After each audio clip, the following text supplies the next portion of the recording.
internet hiccups here, so forgive me. It's been that way all day long. I probably should have waited till tomorrow to stream because I'm having these internet hiccups. I don't know why. So hopefully it's back up and we can get going here because I kind of want to talk about some of the news of the day. A lot of people have been asking questions and things of that nature. And there's been some stuff going on. I'm not going on camera because, well, I'm just not pretty enough today to go on camera. And, if I have one hair out of place, then I can't stream. Oh, no, wait, that's Kyle. I'm sorry. I get confused every so often. But I find it is better for me not to go on camera when I'm streaming nowadays. And so I'm going to be probably minimizing how much I'm actually on camera. Not that anybody cares. They usually just listen anyways. It's all about the audio, I guess, rather than the graphics, right? So... actually, I shouldn't say that because it's about graphics too. That's why I have a Cheshire around because that's kind of what she does, is graphics and art. Anyways, news of the day.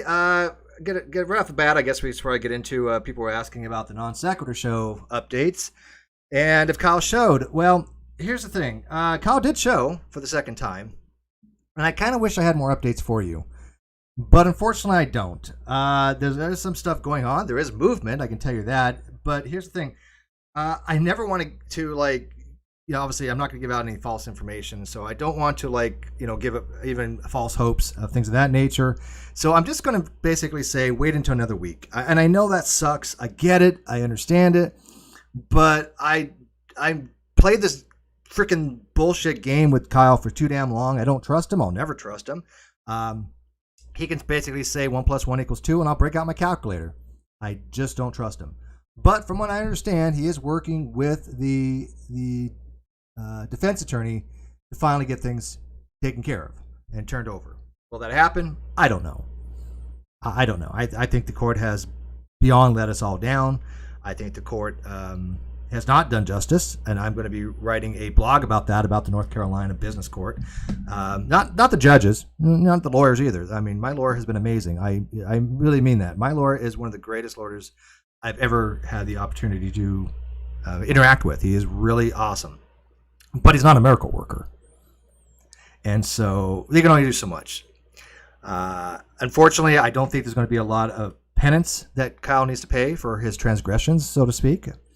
I don't think that he's going to get off necessarily scot-free, but I don't think it's going to be as damning to him as I would have liked to have been. And I'm going to be forthright with you on that, straight up. But I do think there's more with this assault case. So I do know this. Things are not going well for him at all. From what I understand, he has basically just realized that he has hit rock bottom. And he has, I don't know if he's realized he's listened to the wrong people all these years. But if he hasn't, then he's never going to get out of the situation that he's in. Him listening to the wrong people was the most damning thing that ever has happened to his life. And it not just harmed him, but it harmed me, and it harmed people that watch the show, and it harmed you all that were watchers and viewers of the show. And I will never forgive him for that. I had a very good friend of mine that I adore tell me today, hey, look, if he ever asks for forgiveness, if he goes into rehab and things of that nature, you should, be a better person and forgive him. I am a better person, and that doesn't require forgiveness. That's not how I operate. I am not Jesus, and I am not some metaphysical being that has to forgive people, because I don't, especially of that egregious nature.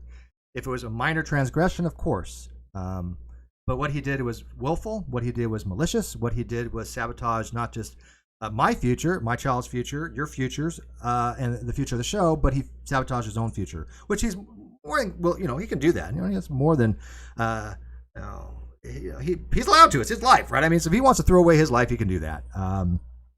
But, unfortunately, when people do that and they have problems and they have addictions, it usually takes down everybody with them. And I think that this is going to be the end of the line as far as that for him. I don't know how much lower he can get. I'm not going to go into specifics, but I can tell you that even my lawyer was like, this guy's seen some shit. This guy's just down and out. One thing I won't do is kick the guy when he's down too much. Not my style. Will I make his life a living hell for the next 10 years? Yes. I'll say this. There are ways he can get out of that. There are some plans for repayment that we're working on. There will be closing orders. We're going to be asking for, I can just tell you right now, it's going to be just south of $200,000. he has attempted to comply. Manya has asked, did he not comply? He has attempted to comply, but was it sufficient? No, not by any stretch of imagination.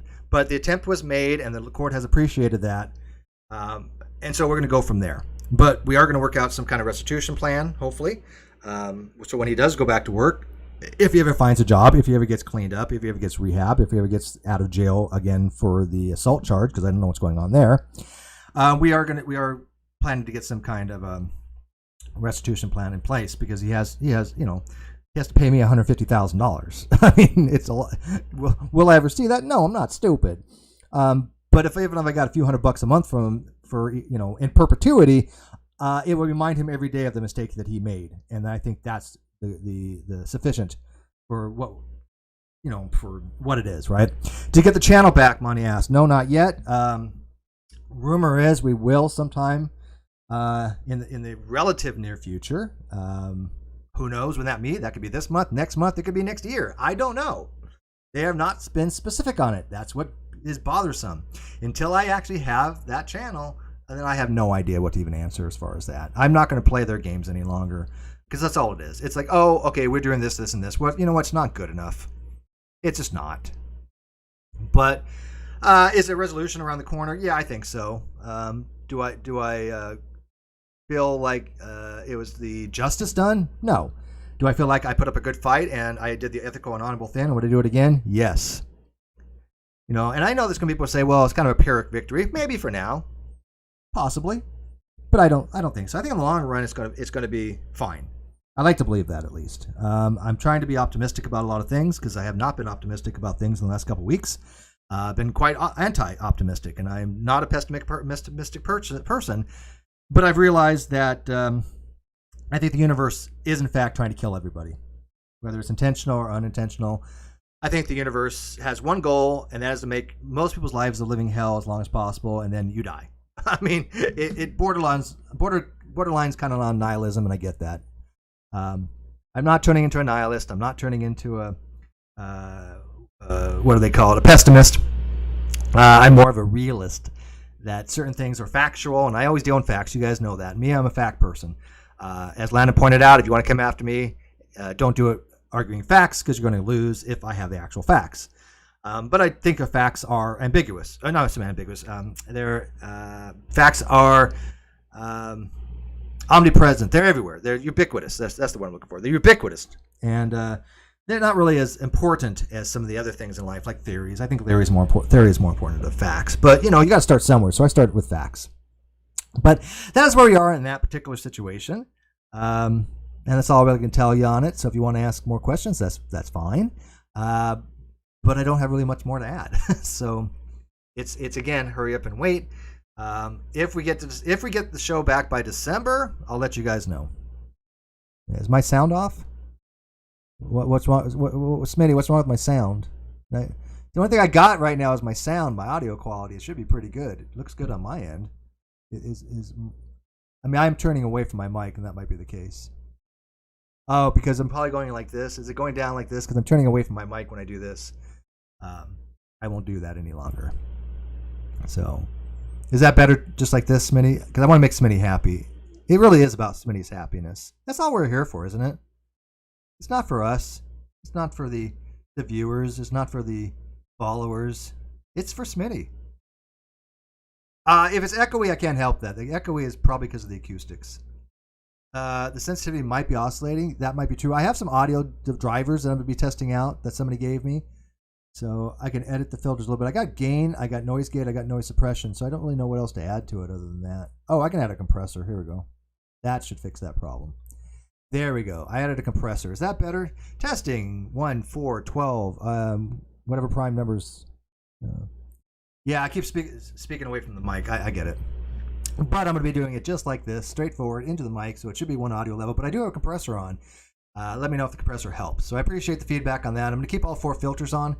That should remedy that problem. It is a directional issue. Yes, this is not an omnidirectional mic. This is a cardioid mic, but it's a very good mic. But if I just talk like this with those filters, let me know if it's better. Okay. Moving on about the Non Sequitur Show, other news of the day. YouTube came out with an interesting thing that I had said was going to happen quite some time ago. They were very slow in the making, but they have or are removing. I shouldn't say they've done it yet because I haven't noticed the difference, and I'm going to ask you guys if you guys noticed the difference. But they have now removed or removing the downvotes, and I wanted to kind of to weigh in whether that's a good idea or not, because I have some mixed feelings about that. Have you guys seen any video so far that has the downvotes removed? Because I have not as of yet. So let me know if you have seen that, because I am curious.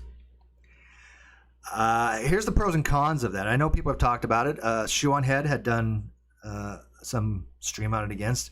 I guess I don't watch Shoe on Head, and I should. I actually, for some reason, she's my white whale. She's like the one person I never had a conversation with that I always wanted to. I happen to like Shoe on Head. I don't know why.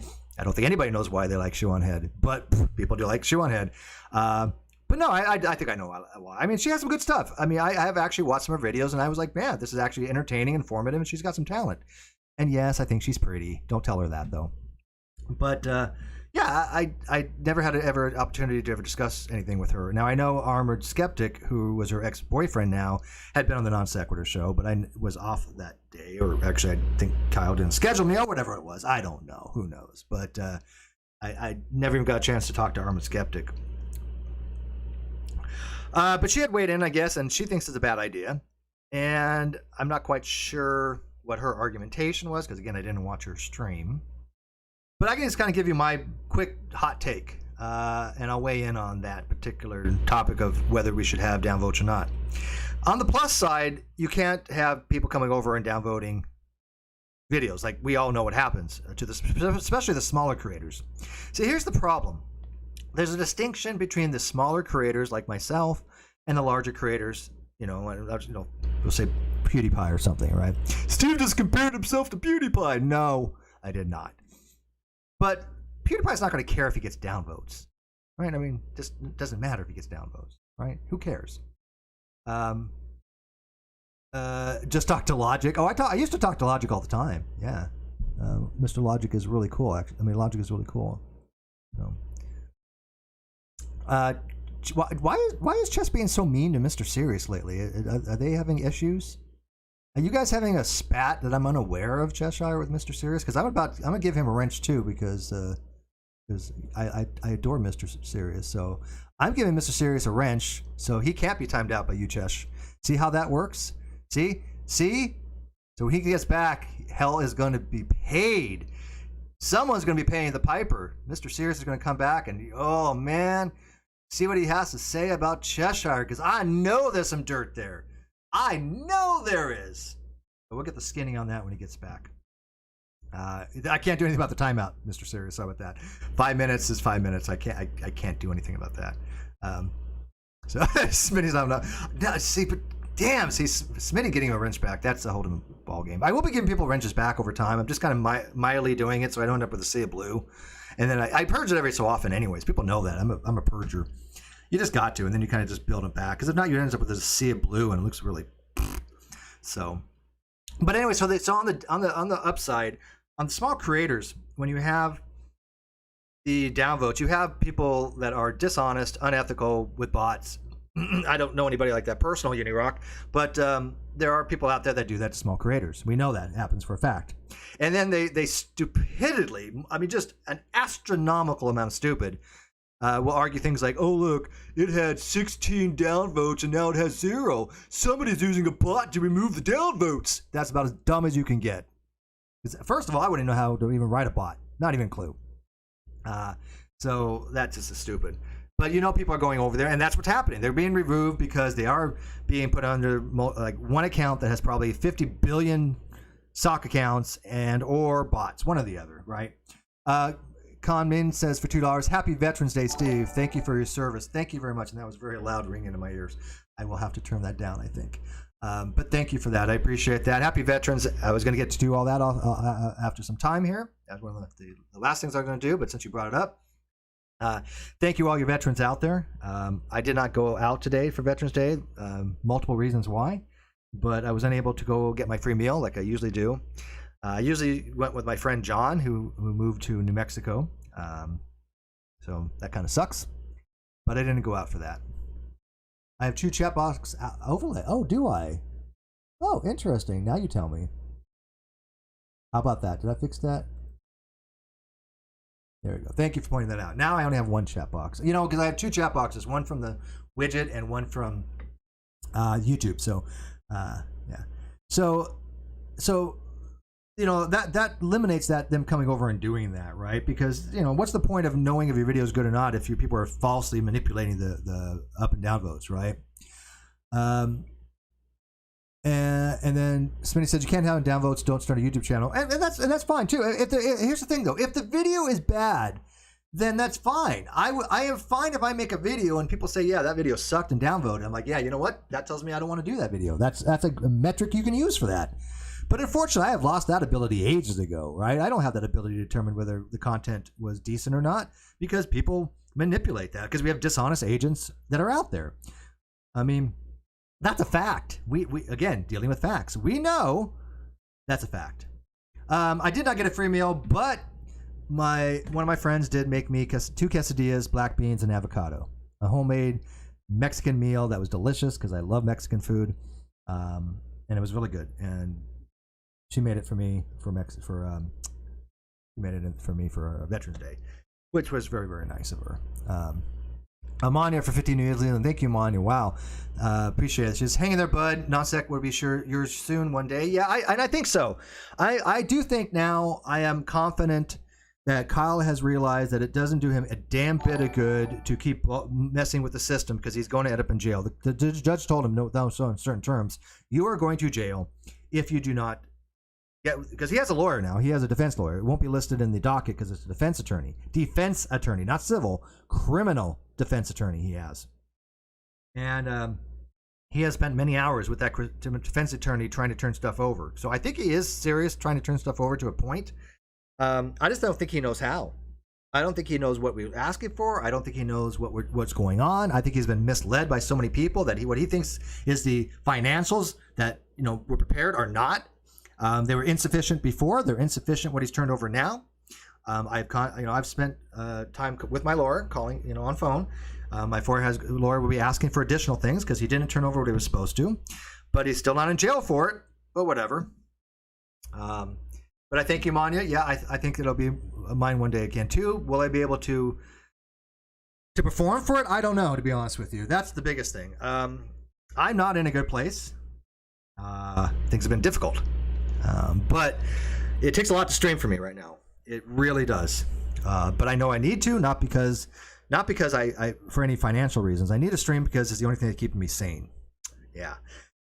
Talking to you guys, getting feedback, and talking about these topics is seriously one of the only things that's motivating me more than anything else.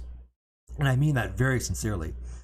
Is just having you guys out there and talking, because it helps tremendously. And Mr. Serious, by the way, if you knew how to message me and maybe I blocked Mr. Serious on Twitter because he was just going off on a feed and I'm like, I just can't watch this. But I think I brought him back today. I brought a lot of people back because I'm just going to mute the feed instead. But I did bring you back, Mr. Serious, on Twitter. But maybe Mr. Serious, if you would have messaged me and said, hey Steve, I'll do this and this if you take away Cheshire's wrench and let me time her out, I probably would. I probably would. I have taken a break, but again, taking a break, unfortunately, is not perfect either because then I'm not streaming and then I'm not talking to you guys, right? And so that doesn't help me much either. It's a no-win thing. It really is. And so it's just something that just kind of have to push through. But anyways, I don't want to talk about that. But anyways, happy Veterans Day. Like I was saying, I talked to some of my shipmates today. I posted on Twitter a very old photo that I used to have the colorized version of, and I don't. I lost that along with God knows what else. Just so many nostalgic things that I've lost. But I used to have the colorized photo from that. But that's me. That is in the Philippines. It was a place called Sharks Cove in a city called, I believe it was Olongapo, if I'm not mistaken. Yeah, Mysterio says I literally learned how to untag people on Twitter today. Good, do that. Yeah, untag. If you're on Twitter and you're in any feed with any shitlord, just untag me. Just untag me. I do not want to. I don't want to see any of their crap. I haven't for a very long time.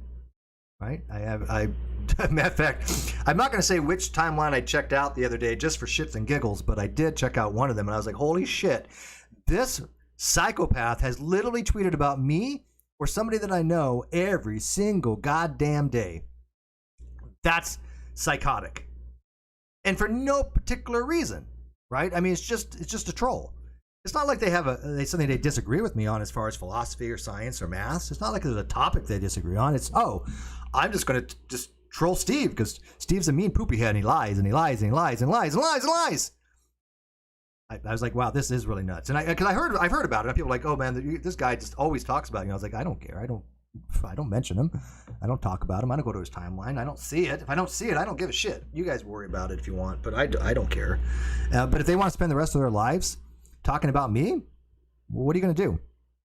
Yeah, they're not worth anybody's time. People are recognizing that these people are nuts, right? I mean, if you really want to see the delusion of these people and the psychopathy of these people, go watch the Gordian Knot McCrazies by Cheshire on her video. I mean, I don't know how much better you can get than that. So, yeah, no, it's psychosis, Mr. No, it is psychosis, but it's still a form of trolling. Just because you have a psychosis doesn't mean you're not trolling, right? I mean, these people are online trolls, right?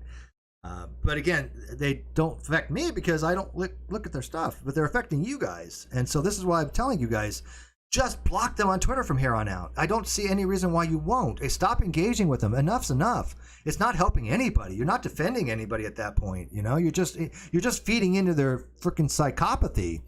I mean, I'm not saying you can't, but I'm not going to watch it, right? I mean, do what you want. I have no control over what anybody does or what they talk about. None at all.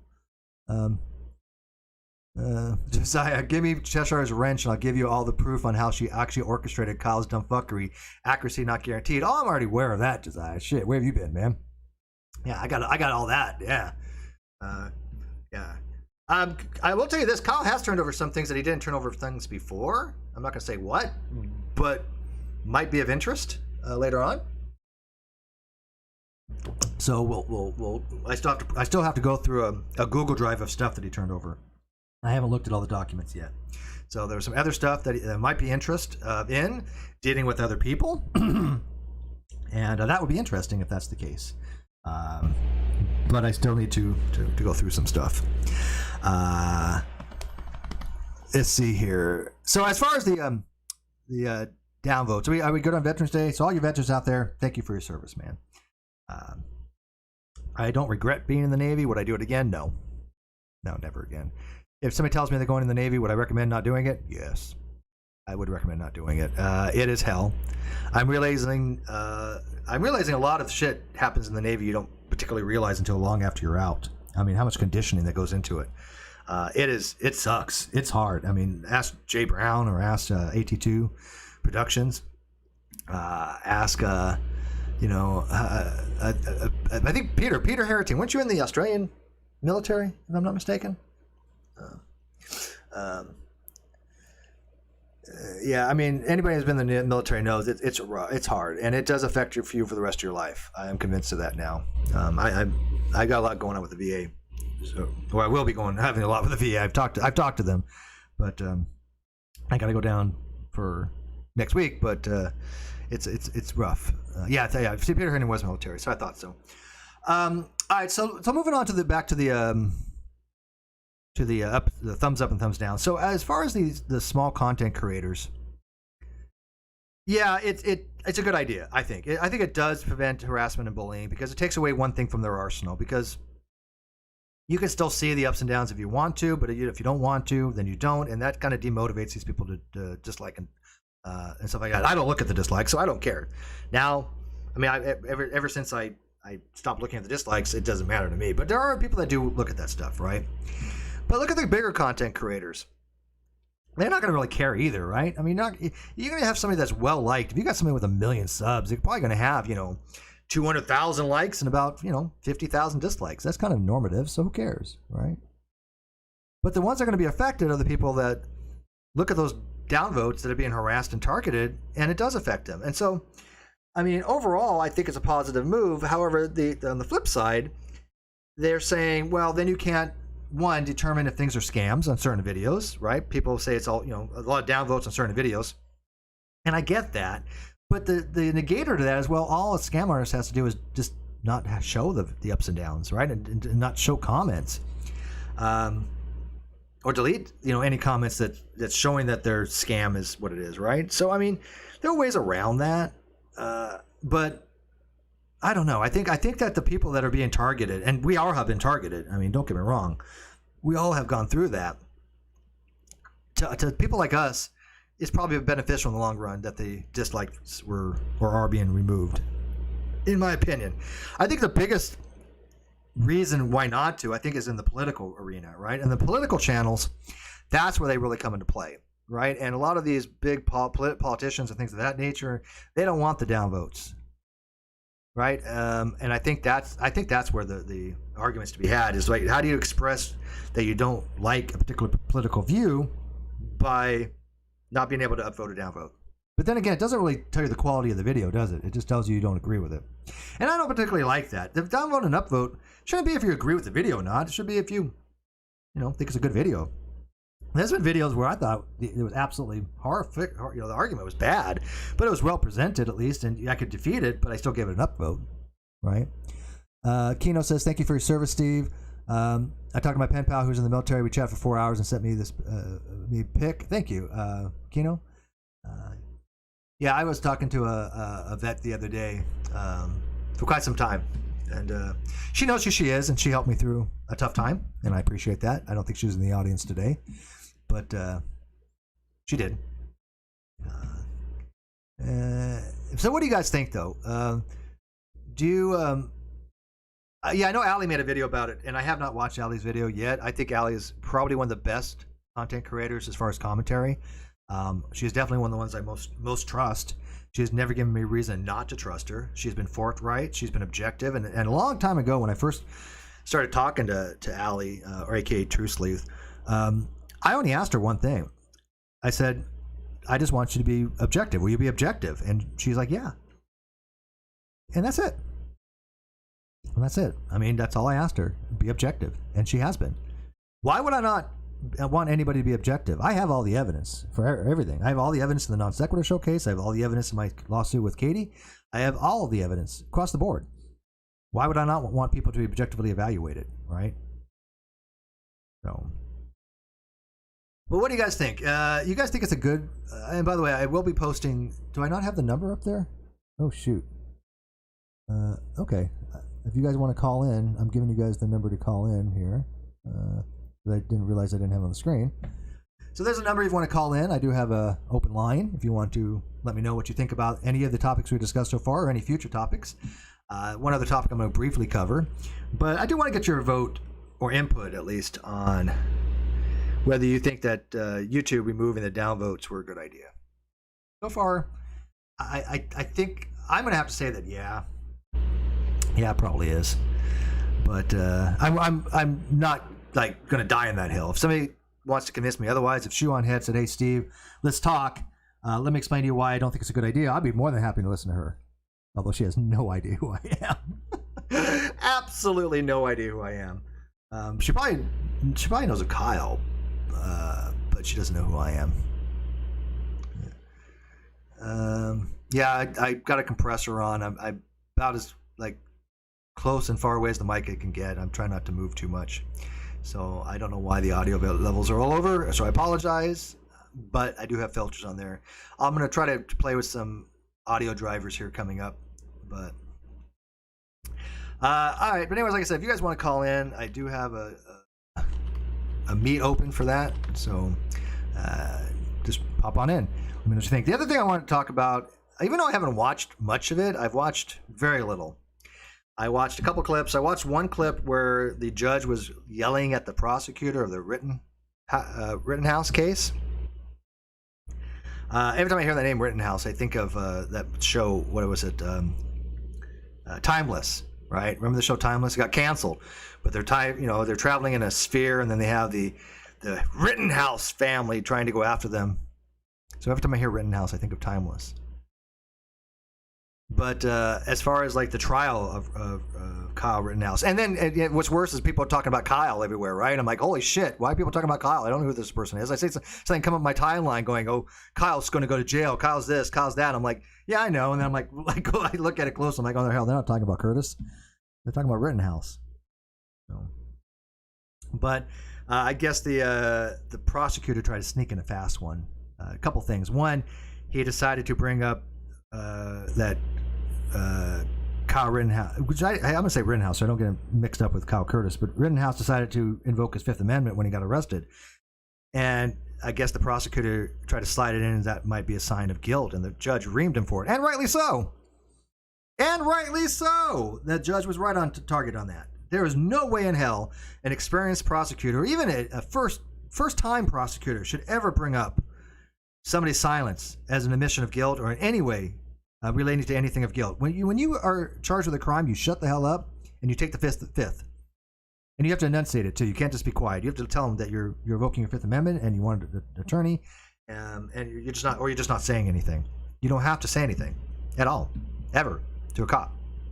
I know this. You guys know this. You guys watch these First Amendment audits. I've watched enough and know that, and know that they're right. You don't have to say anything.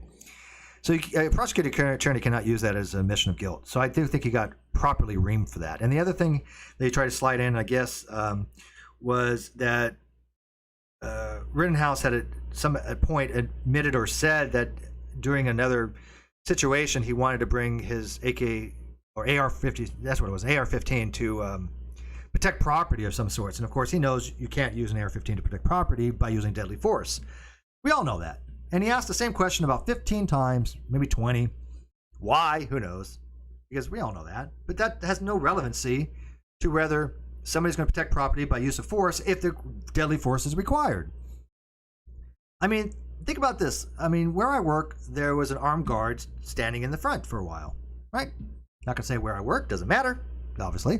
But it had an armed guard, right? Why was he armed? What is he protecting? He's protecting the store. He's protecting the business.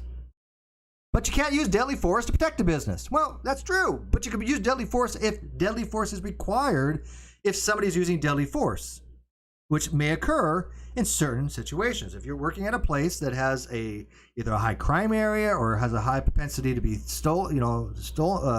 robbed, and people steal stuff, then you could use deadly force. You can't use deadly force to stop something like a shoplifter like that. It's not that kind of stuff. But let's say somebody had came in to my business to do a shoot up or something like that, because that happens. People go in and do shooting sprees, and so you have a lot of places do have armed guards in front. Where I'm at happens to have an armed guard. So what's the difference with Rittenhouse in that case? If he wanted to bring his AR-15, and I'm not talking about the legalities of being 17 or firearms, has nothing to do with that. I'm not even going that. But this is saying, as far as the legality of having a weapon to protect property that you can use if deadly force is required, if deadly force is used upon you. And I think that it conflated the two very different types of scenarios, right? One scenario would be that you're just saying, hey, look, don't scratch my car, I'm going to shoot you. That you can't do. But, if you're saying, hey, I have a very valuable multi-million-dollar car, I have an armed, escort there, if somebody tries to steal the car and they use deadly force, then you can. Or you think your life is in danger, then you can, right? I mean, most states nowadays even have stand your ground laws. If or castle laws, right? If somebody breaks into your house, you could use deadly force if you feel like your life is in danger, right? So, I don't know. I think the prosecution is really doing a shitty job just from what I've seen, which isn't, again, much. But I wanted your take on that as well. Do I think he's going to get off? Probably. I think that I don't think they have the strong case against him. I think that the prosecutor seems to be going for a mistrial more than anything else for some strange reason. Maybe he doesn't want his record. I don't know why he's going for a mistrial, but the clips that I saw, I was not impressed by this prosecutor. The defense attorney was so much better. So much better. But, maybe he's going for sympathy. Maybe the jury will acquit. Probably, but who knows? And I really don't care one way or another. It's not a topic I really care much about as far as whether he's guilty or innocent. I mean, as far as watching, do I care if he's guilty or innocent? Yes, of course. I mean, if he is actually innocent, then I hope he gets off, right? I hope he is acquitted because I don't want to see an innocent person go to jail. Do I think he made a horrific mistake? Yes. Do I think he was ill prepared for the consequences and the situation? Yes. Do I think he was smart to go in a volatile area with an AR-15? No, he was not smart to do that. Would I have? No. No. When I carried around a weapon, I carried it concealed. And I carried it where there were high crime rates. Why? Because there's high crime rates. It wasn't like there was mobs going on. When I was carrying it was up in Seattle. There wasn't these riots going on. It was way before that time. You know, and I had a Browning Buckmark 9mm that I had in a shoulder holster. I had a Derringer, and I had a what was the other gun I had?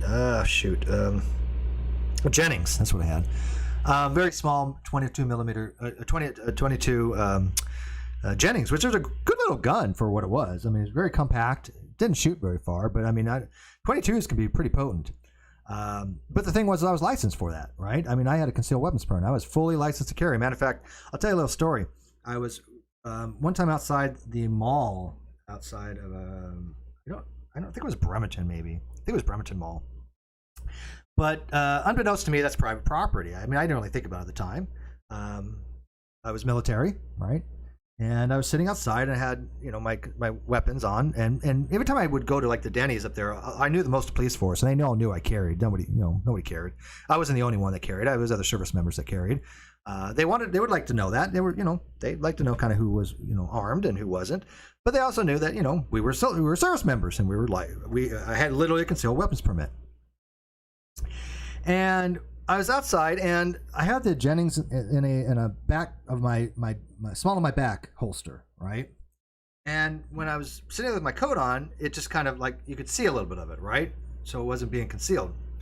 And all of a sudden, all these people, like security, kind of stood around me, kind of stuff. And I was like, what's kind of going on? And he's like, by the way, something like, are you carrying? I'm like, yeah, I've this, and this. I have like my permit.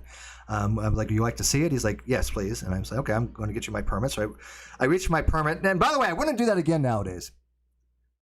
If somebody asked me for my permit like that, I would stand up and very slowly turn around and, you know, to back to them, and then reach behind and then grab my permit. Because nowadays they'll shoot you if they think you're going for your gun, right? So probably not the smartest decision I ever made, but back then, you didn't think about those things, right? You see now people get shot. The officer will say, hey, do you have a license for your gun? They'll be like, yes, sir, I have a license. Here it is. Pop. And they kill them, right? I mean, the cops are absolutely horrific on firearm safety nowadays. I think they shoot first and ask questions later, and they're looking for excuses to shoot. But I showed them my concealed weapons permit, and they're like, okay, yes, Mr. McRae, we agree that you are licensed to carry that. However, this is private property, and we must ask that you put your weapon in the car or vehicle. Okay. Didn't sit there and go, oh, I'm First Amendment. Oh, I'm licensed to carry. I can carry whatever I want. I was like, yeah, okay. And that was the right thing to do, by the way. Because why? Because it was private property. The mall is private property. And they can tell you they don't want firearms, right? Not much I knew. I didn't think about it at the time. I mean, I can't say it was on the forefront of my mind, right? Because I didn't even think about it, you know, that being private property. But once they were like, yeah, this is private property. Can you put it in your vehicle? I'm like, yeah, sure. So that's one of my stories of how to deal with weapons. But what do you guys think, though? Do you guys think Rittenhouse is going to be convicted, or do you think he's going to get let off? Do you think he's going to get acquitted? Also, like I said, I still have you guys. Anyone want to call in? Call in. You guys don't like calling in. I've noticed that you guys like doing the link thing. So if you would like the link instead, I will give you the link so you can just join, I guess. One of the other news. I did talk to GoFundMe today. They say it's still under review, but apparently I've done everything that they've asked me to. It's just slow. So I don't know when that's going to come back. It's still there. It's green. It has been the hold has been lifted, right? I don't know if you ever done GoFundMe. It has green, or it has red or orange kind of thing. Or pink, whatever the hell color it is, and that's gone. It is green, but the link isn't working. So I messaged them again and said, hey, they're supposed to be fixed. And they're like, it's still under review, and they're working on it. But I'll get that back up when I can. But until then, it's just Patreon is going to be what it is. So if you look in the video description, think about becoming a Patreon. That's the best way to support me is Patreon. And I'm going to be streaming. Like I said, I've got to stream for my own well-being. It's therapeutic, even though I have to kind of force myself to sometimes. But it is helping to stream. So even if nobody watches, even if I sit here and just talk to myself, I'm still going to do it for a while because it's for me. But that is the link to join if you want to come on in, and let me know what you guys' thoughts on. Yeah, so acquitted. Rose says acquitted. I think so as well. I don't even know what there is to be gained from it. I mean, do I think he was in the wrong? I don't know. I mean, look, if he didn't shoot somebody, would he have done anything criminal? Right? No. I mean, being down there, as far as I know, wasn't a criminal thing. I guess he was able to. From what I understand, 17. I guess at 17 you can carry an AR-15. I don't know. Do I have Venmo? I do. Do I? I think, yeah. You know what? I do have Venmo because I had a friend of mine that was living in his car and needed some money, and I sent him through a Venmo. So yeah, that's the only time I had to get Venmo for that because I didn't want. I mean, the guy was in desperate straits, and I know what that's like. So I got Venmo for that. But I don't know how to use it, to be honest with you. Other than that one time, I don't even know what the hell I did to use it. I have Zillow. Not Zillow. That's a property program. Not Zillow. I have was it Zemo, Zenmo, Zippo? What the hell is that called? I don't remember. I don't remember what the hell it's called. See, I'm forgetting things. I'm telling you, my memory is just not the same as it was. I cannot concentrate like I used to. I'm forgetting things left and right. I'm losing things left and right. It's bad. What the hell's that called? It's not Zillow. What the thing that Kyle forged? What was the name of that program?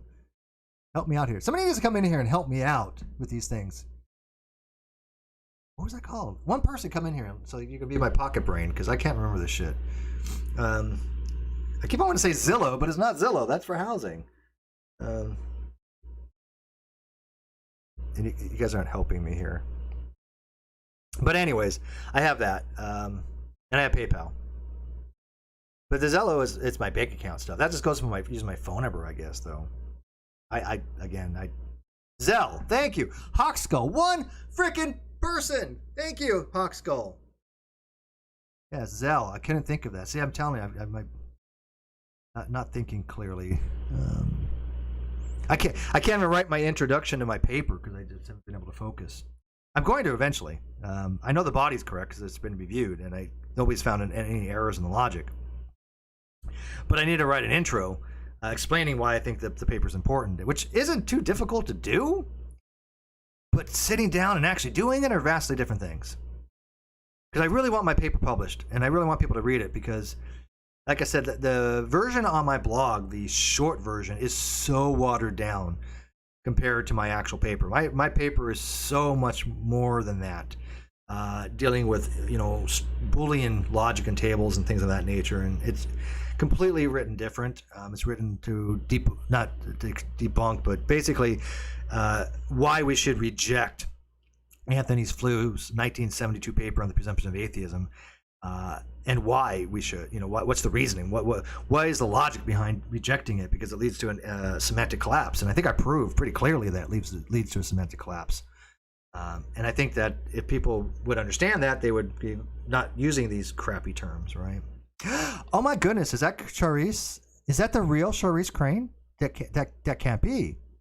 No. And then we got Roxanne too underneath her. That sounded more perverted than I meant to be. Don't know, but yes. Hi, you two. Charisse, why don't you come in here? The link is in the above. Let me hear that wonderful voice of yours. I need the soothing. Hi, Steve. Just come in and say hi. That's all I need. That's all I want. I don't ask for much from you, at least. Besides, I've already seen all the photos that you've sent to me, so giggity. I've seen some shit from her. Let's put it that way. Come on in, Cherries. And no, I'm not talking about what you think I'm talking about. Yes, clams. I've seen clam. It's about she had awesome clam. Yes, awesome clams. Big fan of clams. Yes. and mussels and scallops. Oh my God, scallops. Yeah, everybody loves your voice. Get in here. I don't give a. You're sick. Look. Excuses. Why don't you come on in and show it? Let us hear your voice. It's been like how long? Right. So come on. I'm gonna talk you into it. Look at Steve pressuring her. Look at Steve pressuring Charisse. Join us. I'll even call you Miss Crane if you want. Join us. You want to. Don't you want to? If not, Roxanne, maybe you can come in. But anyway, somebody come in. But I still haven't got most of you guys' feedback on what you think is going to happen with the Rittenhouse case. One person said acquitted. I agree. But what else you guys want to talk about? What else has been in the news lately? I've been trying to keep up, and I haven't really been able to that much.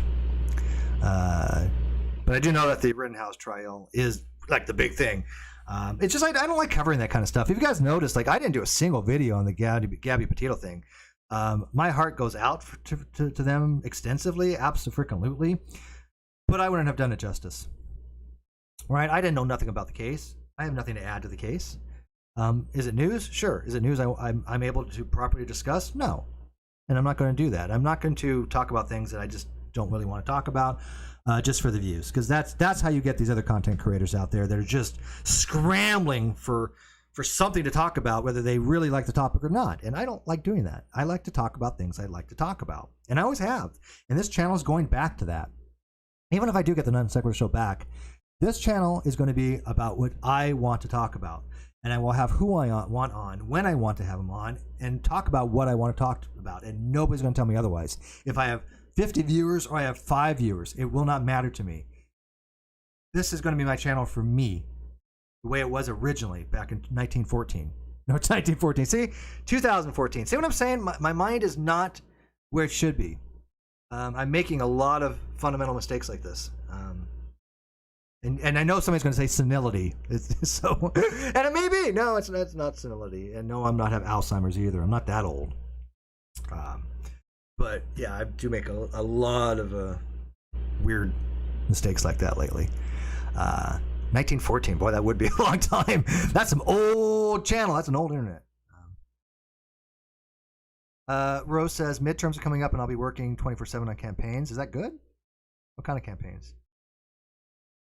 Paris, get in here. Just get in here for 5 minutes. Give me 5 minutes of your time. Will you do that for me? After all I've done for you, because I've done some stuff for you, man. You should hear the things that she wants me to do. I'm just kidding.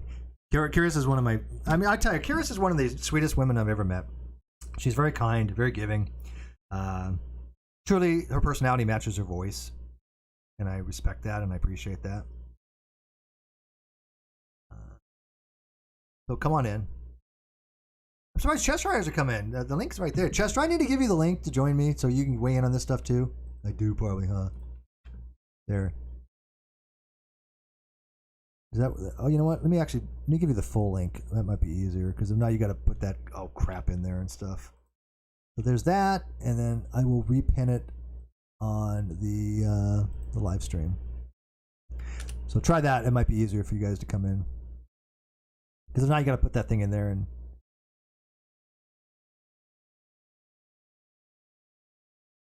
See, now it's not letting me pin it.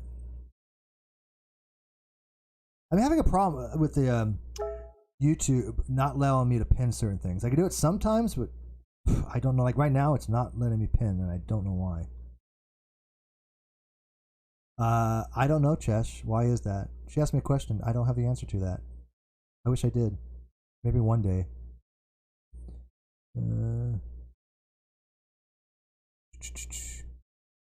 Let me try it again. So let me put that in there, and then let me try here. No, see, I cannot pin this. Can a manager pin stuff? Is a manager, a moderator allowed to pin stuff? I don't know. I've never tried that before. Josh, can you try pinning that? Does that work? Yeah, somebody named Roxanne wants Cheshire to come in. Yes. Where's that Cheshire girl? Jess apparently is like relatively preoccupied at the moment, I guess you can say. I don't know. Now she might come in. See, so Rose is like, please, Chris, please, please, please, please. Making me beg here. So unbecoming. Oh well. Let me refresh this real quick. Okay. Let me try that, and now let me try to pin it. Nope. I don't understand why I can't pin. It's just not working. Have you guys had that problem before, that YouTube's not allowing you to pin stuff sometimes? Or, oh, I know what it... Oh, it won't let me pin that, but it'll let me pin the other thing. So, well, I guess it's yeah. The reason is it's going to let me pin this, but it's not going to let me pin the full message. So you have to like manually do it. Anya, do you want to come in?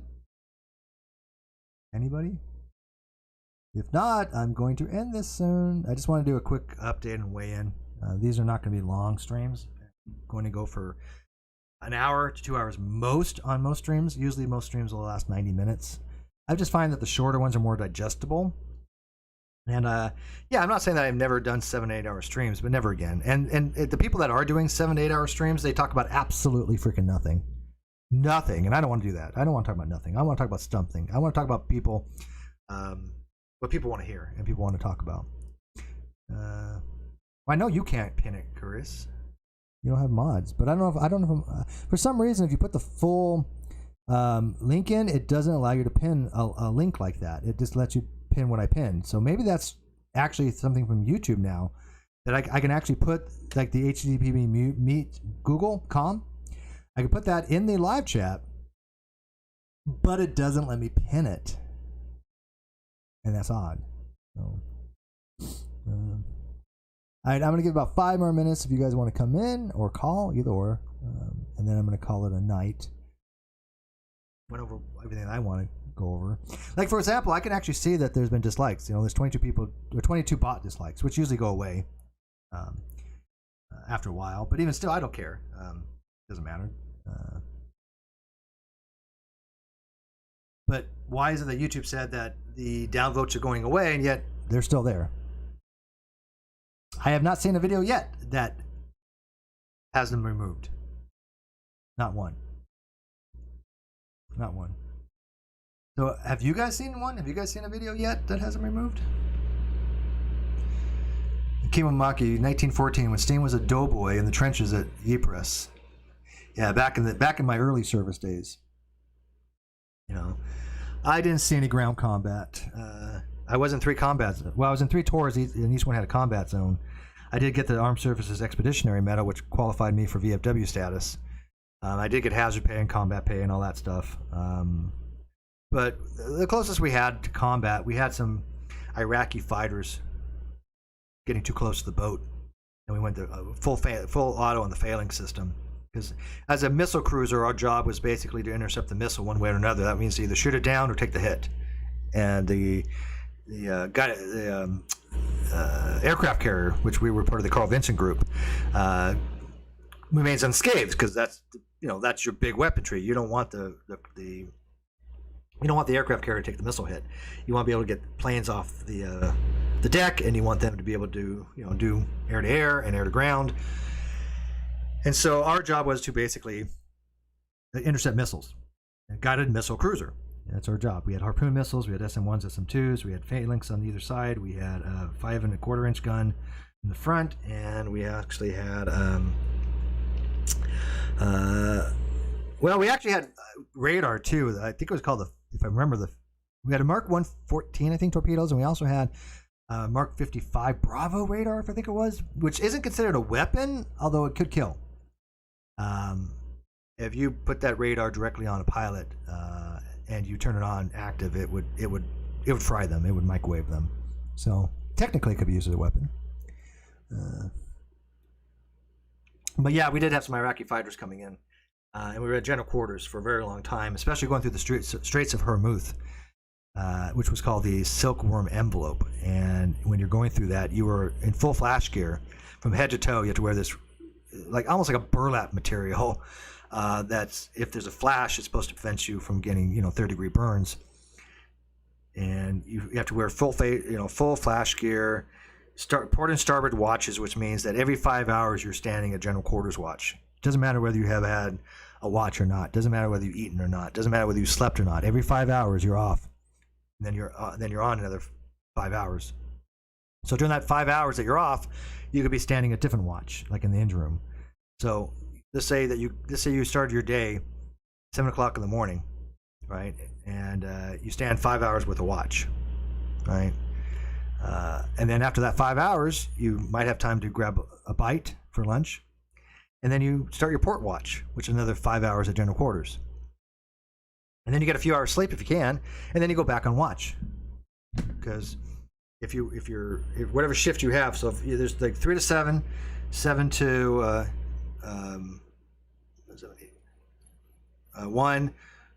1 to 6, I think I was, and 6 to 11, 11 to 3. Yeah, and that was the shortest. That was 11.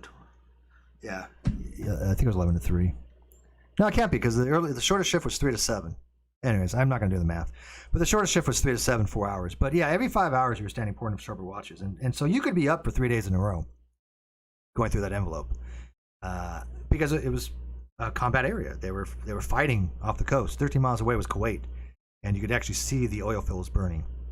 You could smell the oil. It was just everywhere. It permeated everything. We never did get our Kuwaiti Liberation Medal, even though we later on found out we were eligible for it, and the ship had put in for it.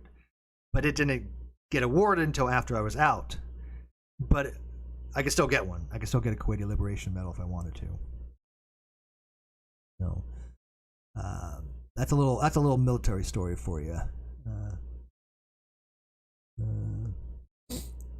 Phalanx, yeah, the Phalanx is a badass thing. The Phalanx was a kind of an R2D2 looking thing that was it's a Gatling gun is what it was, and it shot. See, can't even talk nowadays. It shot depleted uranium slugs, big ones too, and we're talking big ones. I would say about a little bit bigger than a cigar case. Much heavier. Depleted uranium is very, very, very heavy, very dense. That's why if even one of those slugs had hits the plane, it doesn't matter whether it kind of nicks it. It imparts so much momentum, right? So much force that even if one of those slugs hits it, just kind of clips a plane, it's going to take off that wing, or there's some major damage, right? Because they're so heavy and shot at so much force, they don't even need a direct hit. They are destructive. A Phalanx will take down a plane. Within a 2-mile radius, full auto especially, that plane's going down because it shoots, I don't know what it was, 1,000 rounds a minute or something like that. I don't know the technical specs, but it would just be like zzz. That's what you hear. You hear this zzz. And in that 3 seconds of zzz, it shot, hundreds of rounds of these depleted uranium slugs. Shotted, yeah. Carice, if you're gonna mock me, come in here and do it. Get some balls, grow some balls, and come in here. But yeah, I remember that sound because man, do I remember that sound? Because we were the few times I wasn't standing watch in the engine room, I was able to be on deck and watch them shoot some of these things off as they tested them. I saw them shoot the SM-1 missiles, Harpoon. We didn't have any Tomahawks. We didn't have any ballistics like nuclear. No, of course, we're not nuclear. We're a nuclear ship, but not a nuclear arsenal ship. There's a complete difference. None of our weapons were nuclear. That's a whole different experience. But the 5 1/4 inch gun in the front, I think it was a 5 1/4 inch gun, 5-inch something. Man, that was loud. That was loud. Oh, you shooted me a DM from Twatter. Ooh, just look at this.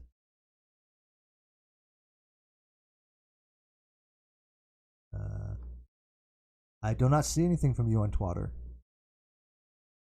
Carice, are you lying to me? Are you making me get my hopes up for nothing?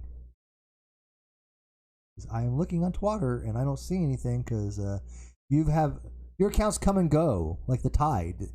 They go in and they go out. I can't explain that. You have a new twatter. Okay. Where is your new twatter? I do not see your new twatter. If you're going to have a new twatter, you need to tell me what your twatter is. Show me your twatter. I'm not seeing anything. I'm so confused here. Do you guys know her new twatter? I think she's messing with me here. I don't see it. You're messing with me. Doris. I don't believe you. I don't trust you. Because I just went to my Twitter and I found nothing from you. Yeah, new Twitter. Okay, great. What is your new Twitter? I have no messages. I've looked through all my messages. I'm up to date on them. You know? Last message I got was 56 minutes ago from Brandon. That's it. The last message I got on Twitter was from Brandon 56 minutes ago. So who the hell you sent it to? Do you even know who I am? Do you even know my Twitter? It's in my DM. How could it be in my DMs? What are you talking about? How can it be in my DMs if I'm looking there and I see nothing new? She's like, it's in your DM. How is it in my DM? What is wrong with you, woman? I'm so confused. I'm literally looking at my twatter, and yeah, I don't see you. And the last twat I actually got was Sweet Cheeks. I love that name. Sweet. I'm not making this up. But Sweet Cheeks messaged me about an hour ago, and then before that was Not Your Witness. So I'm so confused. Why you gotta mess with me like that? Why are you playing with me? Why you gotta play with my emotions like that? You know, excited for nothing, just be let down. Well, that's the story of my life. Trust me on that one. Happens to me more than you think.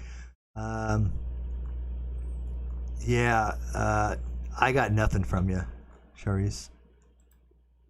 I don't know who you sent something to, but yeah, it wasn't me. So, might want to double check that. Yeah, sexual harassment saying twatter. Yeah, exactly. She's like, hopefully I didn't fever DM someone. You might have, because you didn't DM me. Yeah. No, I have my things open right now. So if she sent me something, it would have gone through. She didn't send me anything. I don't even have a friend's request. So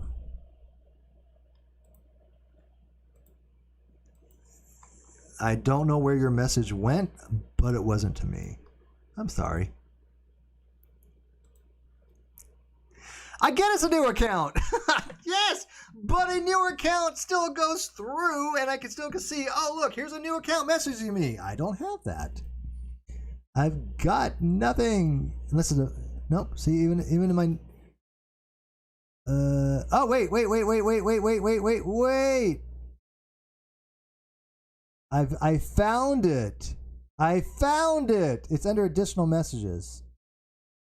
Oh my goodness, Twatter sucks. I found you. I waved you. I see you now. Yay! Oh my goodness, look at all these messages I got on this thing I've never even seen before. Who the heck are all these people? Oh, this is spam. Today we're sponsoring you with a free 30 days trial using the below link so you can see how much it helps. Oh, thank you. I appreciate that. This is not an app. It is a YouTube integrated function that optimizes the channel for search results.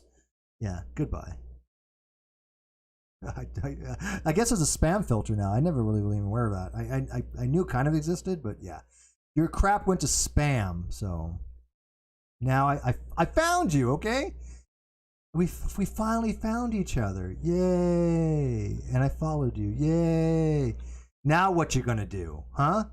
Now what are you going to do about that? He's like, nothing. Yeah, go figure. All that work just to get Carice to follow her and follow me on an account that she's made for the umpteenth time. How many accounts have you had? Holy cow, I can't even remember over the years. I've lost track. So, all right, so what do you got to say, Carice? Because I got to wrap this up. It's now going, well, it's going on what, an hour? I'm trying to keep this to an hour and 90 minutes. Unless you got stuff to talk about. Nobody's talking about anything. So, and I know it's late. I usually do these streams earlier. This was a very unplanned late stream. I'm going to be doing streams earlier in the day. Probably about 2 o'clock my time from now on, I think. Hopefully. Depends. I mean, depends. My schedule is usually I'm not even off until... Oh, you sent me clams. Oh, cool. Let me look. You did not send me clams. See, now I don't believe you again. I don't believe you. But hi back at you. Hi back at you.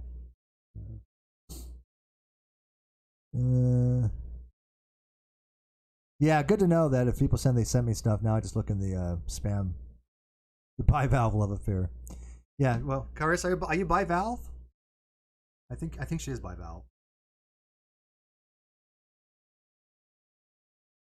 Silence of the clams. She's got a clam fixation. I can tell you right now. I know she does. I've known her a very, very long time, and for some reason, she has a thing for clams. Yeah, she's following me now. I know, but then she deletes her stuff, and then she starts all over again, and we go through this hassle once again, and yeah, whatever.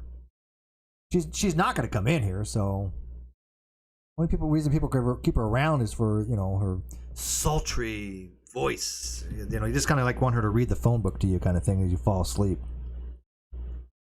GIF isn't gifting. Oh, sure, blame the GIF, right? Or GIF for the people that are. I say GIF, and I don't care whether he says it's GIF, but it's a GIF. Why is it not gifting? I don't know. I don't see anything. I don't see any GIFers. There's no gifting going on. Oh, there I say GIF. Now I see a GIF. Oh, I hearted your GIF. There's a clam and there's a tongue. Okay. Whatever floats your boat, I guess. Whatever trips your trigger. I don't judge. But thank you for that, I guess. I'll find a way to show that next time. I don't want to show my screen because I'm not ready for that, and who knows what that'll come up. got other conversations going on. Nothing of really any consequence. Like I said, I'm one of these days. I've already told people if something happens to me, turn over all my shit, man. Just delete the person's name, because I even after death, I don't want to dox anybody, right? I don't want to like show, oh, this is what Curious was saying to me. No, I'm not going to do that. But I mean, as far as my conversations, have at it. Well, actually, you can show Cheshire's nice. We don't care. We can show ours now. Nobody's going to give a shit. You can have my entire conversations with Cheshire, my entire conversations with Ruhib, my entire conversations with the Reds, my entire conversations with anybody, and just nothing. They're boring. Very boring. Talk about a lot of personal stuff. That is true, but that's it. It's. Maybe I wish there was more excitement. Maybe I wish that we were more like the overlords that people seem to make us out to be, or the leaders that supposedly we are, because I'm tired of leading anybody. I don't want to lead anybody. Even the job I have is I am not high rank. I'm not some executive like I've always been in management, and I didn't want anything like that. And I'm glad that I don't have that. I mean, pay's a little bit higher than I'm going to be used to, but well, I guess it was relatively about the same. But before I was way overworked. Way overworked for the money.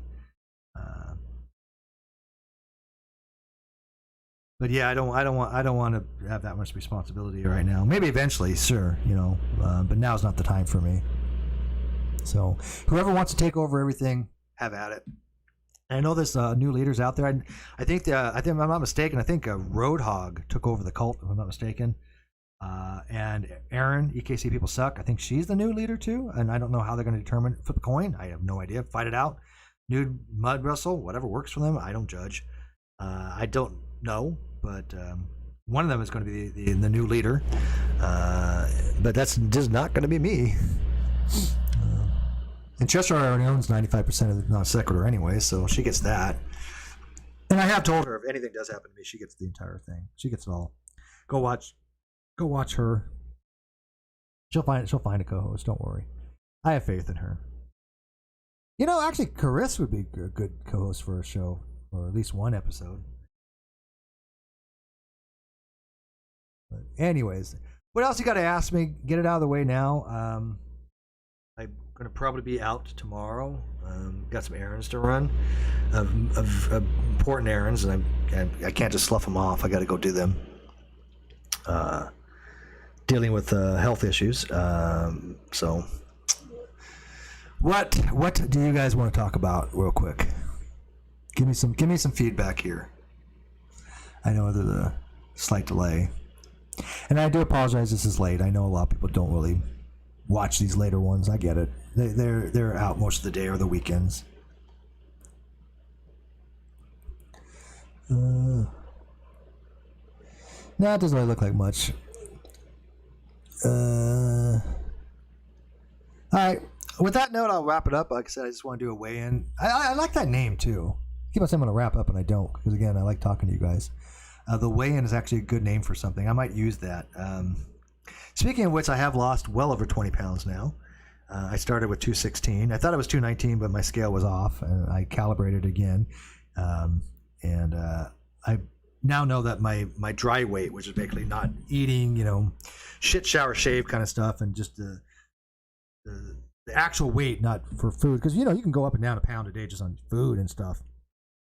But I call it my dry weight was 216 when I started my diet, and I got down to about 203, and then other things started to happen, and now I'm down, literally in about a month or two, I'm down to 193. So I've lost well over 20 pounds. Could be in, let's see, so was it 196 would have been 20 pounds, and I'm 3 pounds past that. And I'm probably going to get down to 190 pretty quick, and then I'm probably going to get down to 180, 185. Not the way I intended, but whatever. No, wait. I don't want to get too skinny. I'm trying to, keep exercising and weight lift and things of that nature. But it's resistance band training. But I'll show you the before, middle, and after photos one of these days. I have before and middle. I haven't taken the after ones yet. But a few people have seen the before and middle. Rose says my money's on KC. Yeah, I think so too. I'd vote for Aaron. Steve, the new fashion is showing DMs, and I appreciate that you don't. Not that I have anything to hide, just a trust issue. I agree with you, Rose. I don't show DMs. The people know that about me. That is one thing that I do maintain. I'm not saying that people. It's a situational thing, obviously, and I'm not saying that I never will or never have.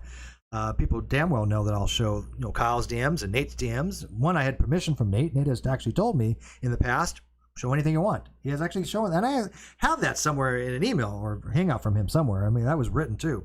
So I know I probably could find that if I need to, but I don't care. He knows that he's told me I could. And Kyle, of course, was legal reasons why I had to show it.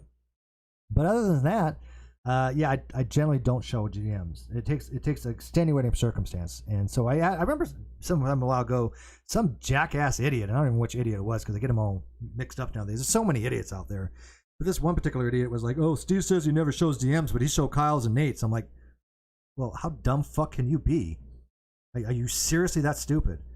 One, again, Nate gave him permission to show his DMs, and two, Kyle tried stealing $60,000 and pretty much got away with it. Do I think he's going to pay for it eventually? Yeah, in the long run. I mean, it's going to take some time. Is he going to get off scot-free? No, I don't think so. I mean, like I said, we're going to work out a payment plan of sorts, and I'm still anytime he gets a job, he has to report to the court where he's working. We're going to lay all this out in the finalizations of the orders. He has to report where he's working. He has to report where his money's going. If he tries to hide money, that's going to be in violation of the court order, and I could file on that and say that he's violating the court order, and then he has to come in front of the judge again. This is exactly what my lawyers told me. So I don't think Kyle wants that. So it'd behoove him to work out a decent payment plan, a restitution plan with me. It would behoove him to do that. I think he's going to do it kicking and screaming, and it may take him a while to get back on his feet and get out. I don't know if he has, if he's going to get help or not for his addiction, but eventually, if he does get clean and sober and run to clean up his life, and he finds another job, then part of that's going to go back to me. Part of that's going to be part of restitution plan, right? So.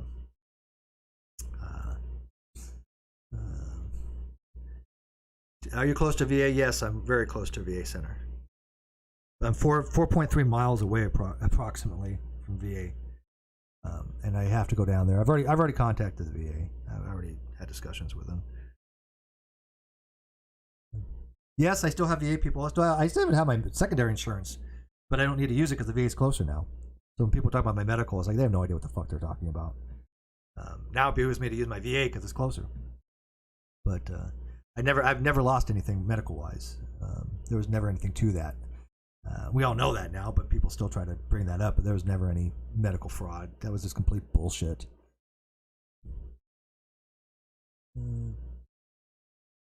Let's see here. Resident Nielsen said, I've been dieting for 2 months and I've lost nothing. I'm sorry to hear that. It's caloric intake versus, outtake, right? I mean, it's what goes in compared to what goes out. And people know I was counting calories. I mean, I had it down to a science. I literally was like, this is how much I've eaten today, caloric wise. This is my proteins, this is my carbohydrates, this is my fats. I broke it all down. Now I don't have to because for the last couple weeks I've had no appetite. Until I had those quesadillas today, the only thing I've had since Monday was 2 medium pizzas and a pasta dish from Domino's. That's the only thing I've eaten. Like literally since Monday, I've had no appetite whatsoever. I've been drinking water and coffee, but I'm not going to give up my coffee. But no appetite. Food tastes like cardboard to me. It just has no taste to it. Just not what it used to be. So, whatever. Commentary with Kelly, just stopping by to show support and say thank you for your service, Steve. Happy Veterans Day. Thank you, Commentary with Kelly. I appreciate that and what you've been doing in the community.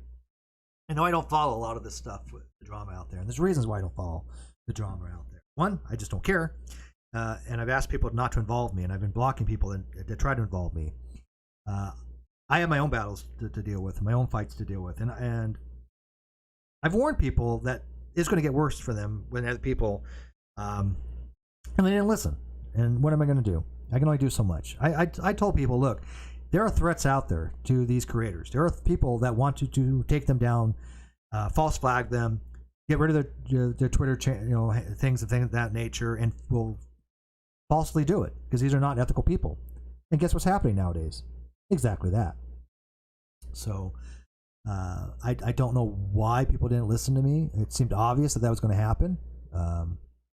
So Suzanne, Suzanne the salty, crazy feminist writer. Hey, how are you?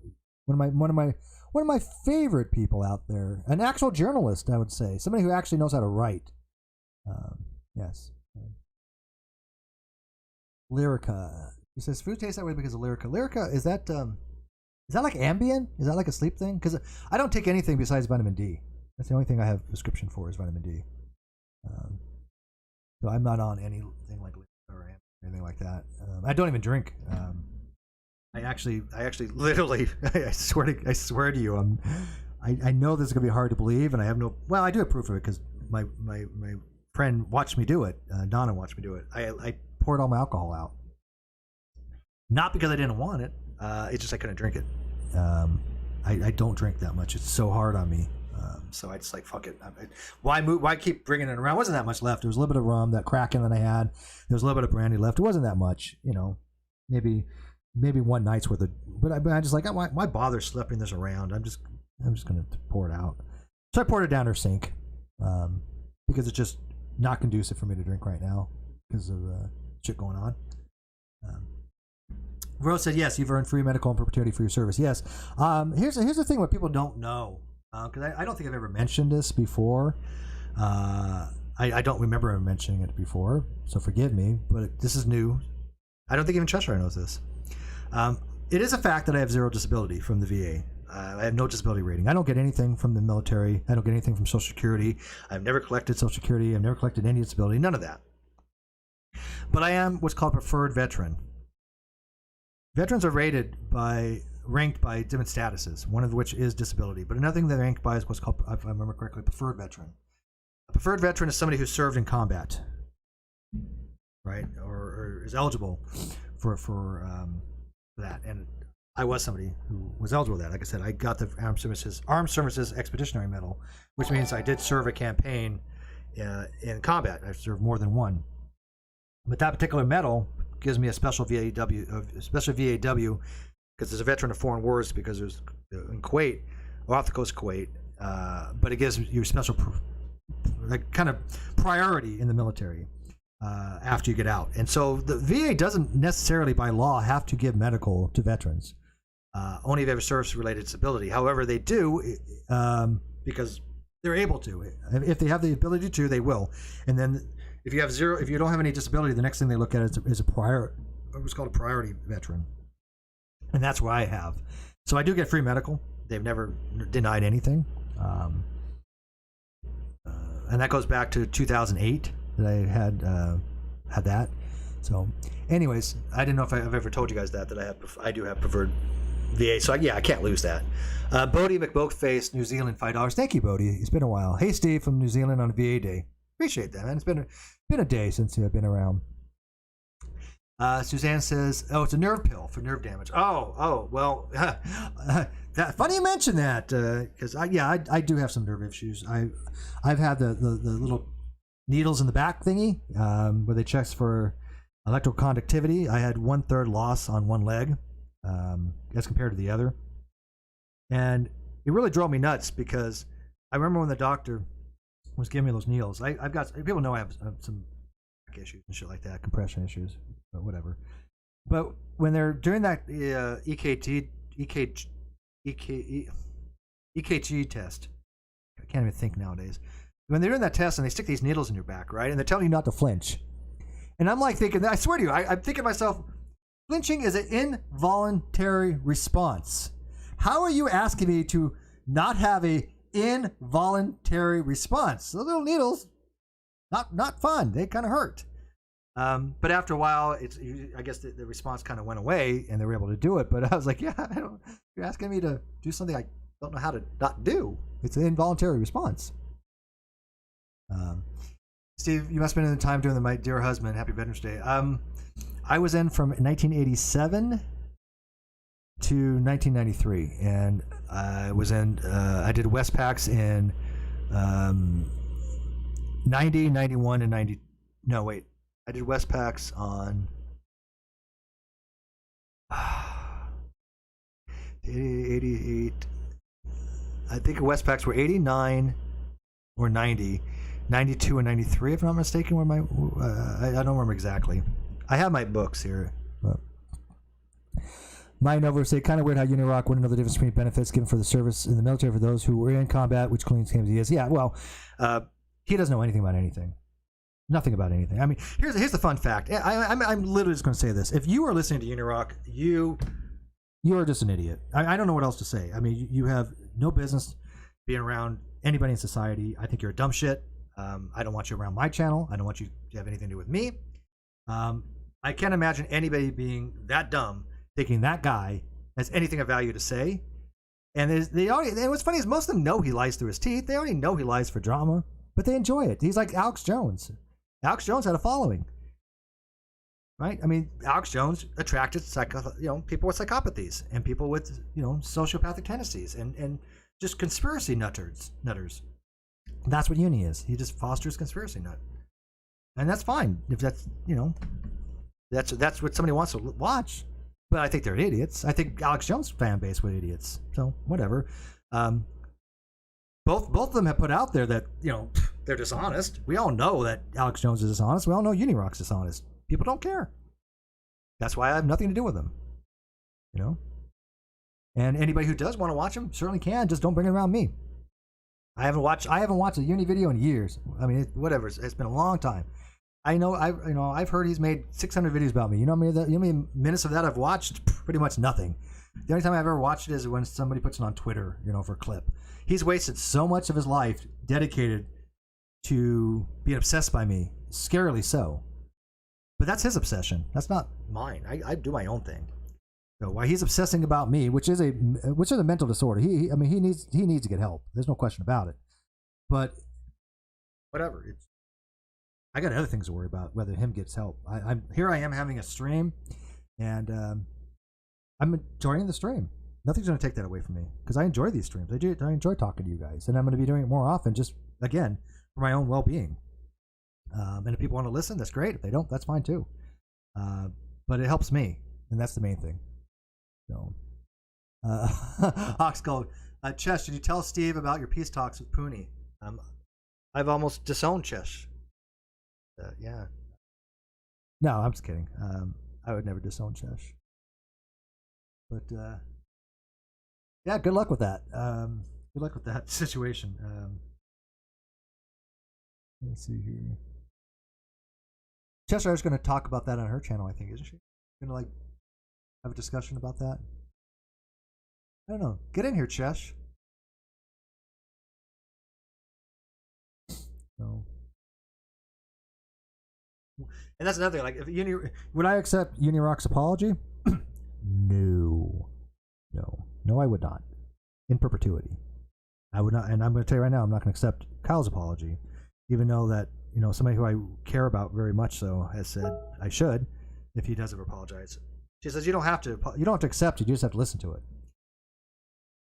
Well, no, I don't do anything. But would I listen to his apology? Yeah, because I want it on record. But would I accept it? No, probably not. I mean, I'm not going to say anything absolute because it's hard to deal in absolutes when it deals with emotional issues. It's not like a fact, right? A equals A is an absolute. I have to always accept that. But accepting an apology from people like Kyle or Uni, no. I mean, the chances are 90. It's not. I wouldn't make the joke 95%, but it's way more than 95. I'm talking 99.999%. No possible way I would accept apologies from them. These are horrible people. These are people that spend their lives doing harm to others, and people watch that. What does that tell you about their viewers? What does it tell you about the people that watch that shit? Right? Isn't that scary that you have people that not only have that kind of content, but there's a market for it. There's a market for that content. So, anyways, a wild Cheshire up here. Yo, what up? What's going on? What do you want? I've been called. Crap, are you loud? And I got an echo. What? I didn't. You shouldn't have an echo. You got headphones on. Echo. Now it's gone. See, I don't know what the hell it is. It's when you first come in. It's the second time it's happened. It's the meets. But anyways, yeah. So I guess people were wondering about your summit, the meeting that you had with Poopycock or whatever the fuck his name is. Who? Unirock, Poopycock. I don't know. I don't know who that is. Yeah, I don't know either. It's been too long. Rose asked. Well, sorry, real quick. Rose asked, "Was any of my training at Great Lakes?" No, I have never been to Great Lakes. Yes, I went to Prototype or NPTU in Windsor Locks, Connecticut. Now go ahead. Yeah. Well, it was cold too. I don't know if you've been in Connecticut, but damn, I know you're a Canadian and it's cold up there. Could look at your headgear, but it was like minus 20 degrees some days. Chill factor. It was freaking cold. I got my hat on. I got my Braum workout shirt. I got my. I was gonna say you look kind of like Arctic cool, like cute even, but then you show that shirt. Now I can't say that. Good. Yeah. Nope. That would be harassment anyway. Yeah. Penis. Yep. Cheshire does not look cute right now wearing a certain shirt, but whatever. But the hat I like. I do like the hat. I do like this hat. It's great. Yeah. You know what? Can I? Maybe I can show that somehow. Do you guys want to see her? Hi, Mom. Oh my God, she's yelling. Do you guys want to? Good thing I got a compression on there. Do you guys want to see her hat? You can put me on. It's fine. Okay, fine. Go ahead and so talk to answer some questions real quick. Okay, yeah. What are your questions? Give me questions in chat. Let me see your questions. While you're doing that, I'll put her on screen so you guys can see this hat because this really is cute. I would wear it. Braun workout shirt? No. My Braum workout shirt. Braum is a character from League of Legends. He's got a fabulous mustache and he's a big, strong boy. All right, there we go. How do you like that? Isn't that a cute hat?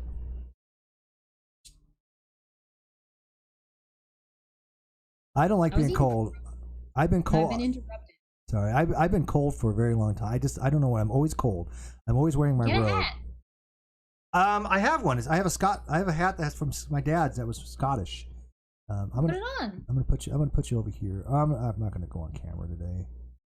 Maybe next No, I time. mean put on your hat. I don't. Whatever.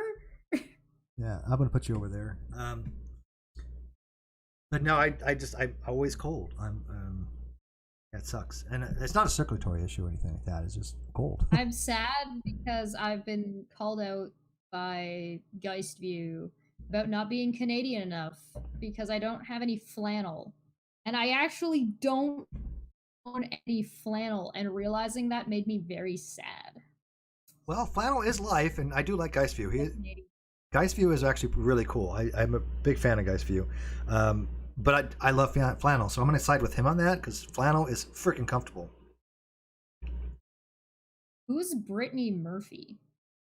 I thought Brittany Murphy was the one that died from the show King of the Hill. I don't know. Wasn't that Brittany I'm Murphy? asking. Wasn't Brittany Murphy on King of the Hill? Wasn't she the one that died? I don't know. I don't follow a lot of these names. I just don't. I mean, people mention things like, what's Gabby Hanna, and I'm like, I know who she is or know of her, but I've never watched a single video by her. Yeah, no, I haven't watched any of her stuff. I've certainly watched some of the stuff around her, particularly when the Jimmy Snow stuff exploded. But Oh yeah, you know. she was okay. She died, actress. Yeah, okay, that's the one. Oh, it was a Oh, okay. it was a documentary about Brittany Murphy. I gotcha. Yeah, I do know who she is. I just didn't know who Brittany Murphy was. Yeah, she was. Yeah, she was an actress. I just wear my hat if I'm a little bit. I was just kind of cold, so I put a hat on, and I'm less cold. Mhm. I need to get myself a pair of gloves. Apparently, a couple of people have tried to send me gloves from my Amazon wish list, but Amazon doesn't want to send them to me for some reason. Are they going to be fingerless gloves? Yeah, they're big cat paws with fingerless out of them. So I have little toe beans for my little tips of my little goblin fingers. And Frida says, I saw the English Rachel girl. Yeah, that was Rachel Oates, the English girl that reviewed Gibbs poetry. Yeah, and yeah, Rachel and I used to get along really well. I mean, she's been on the channel many times, but then all of a sudden she just stopped talking to me. I don't know why. I didn't do anything. She's had a lot of nonsense go on in her life. In her defense, I know. And so have you in your defense. Yeah, no, and I wish her the very best. I think very highly of Rachel Oates. I knew she was going to be big. I said that from the very beginning before she even got popular. And with that comes tragedy. What's the See, I'm looking up here. It's 70 degrees here and I'm freezing. And I've forgotten what it was that I was gonna pull up. What the hell was I gonna search? I don't know, but I guess your mom says flannel for Christmas. That's all that matters. So you know what you're getting, flannel. I don't know. She keeps sending me messages saying this for Christmas, and then this for Christmas, and then this for Christmas. But I don't know. I don't know what's happening. I'm not about to complain, but you know. I'll take a flannel for Christmas. Oh. Hells yeah. Small. Now, I know what I want for Christmas, but it ain't material, so it doesn't really matter. Nothing material. All I want for Christmas is my non-sex show. My non-sex show. My non-sex show. All I want for Christmas is my non-sex show. And I'll do a stream about Santa. Actually, I do have that planned. I have a stream planned that's just going to be like a Christmassy hangout, where we look at different times Santa showed up in varying comic book series. Because Santa is canon in both DC and Marvel, and it's hilarious. Yeah, I guess he's a real entity. Oh, my mom wants. Oh, she wants. Yeah, you need to get her flannel. Oh, okay. Get her a flannel robe, flannel shirt, flannel. Like I like cotton. Well, I like cotton and flannel. Pants. Like right now, I'm wearing cotton, Christmassy polar. They have a polar bear pattern, and they're cotton, and they're very comfortable. You know, they're thermals. Well, not thermals. I don't know what the hell they're called. Sandy Claus. Have you been drinking? Yeah. Been hanging out in my Discord. We're having a party over there, and you're like, "Come in," and I'm like, "But I'm having a party." Well, were you? Yeah. Okay. have a drink for me. Like I said, I haven't had a drink in God knows. Man. I just had like a small glass of wine. Yeah, I didn't even have that. When's the last time we had a rum and coke? That was the last time I even had a little bit of alcohol. And even then, how much did I drink on rum and coke nights? What, about half a shot? Is that a real question? Because I can answer that. Yeah. When's the last time I had a drink? Last rum and coke was a month ago. And did I really drink anything? Because I usually don't drink even during rum and coke nights. I don't think that time you did very much, if you did at all. Yeah. The one before that was... It's too bad, 2 too. months ago. Because I do like scotch, but I'm not going to be able to drink for a while, I don't think. Yeah, missing out. There's a party in my Discord. Ooh. There's 12 people in there. Wow, that's kicking it, man. That's like big league stuff.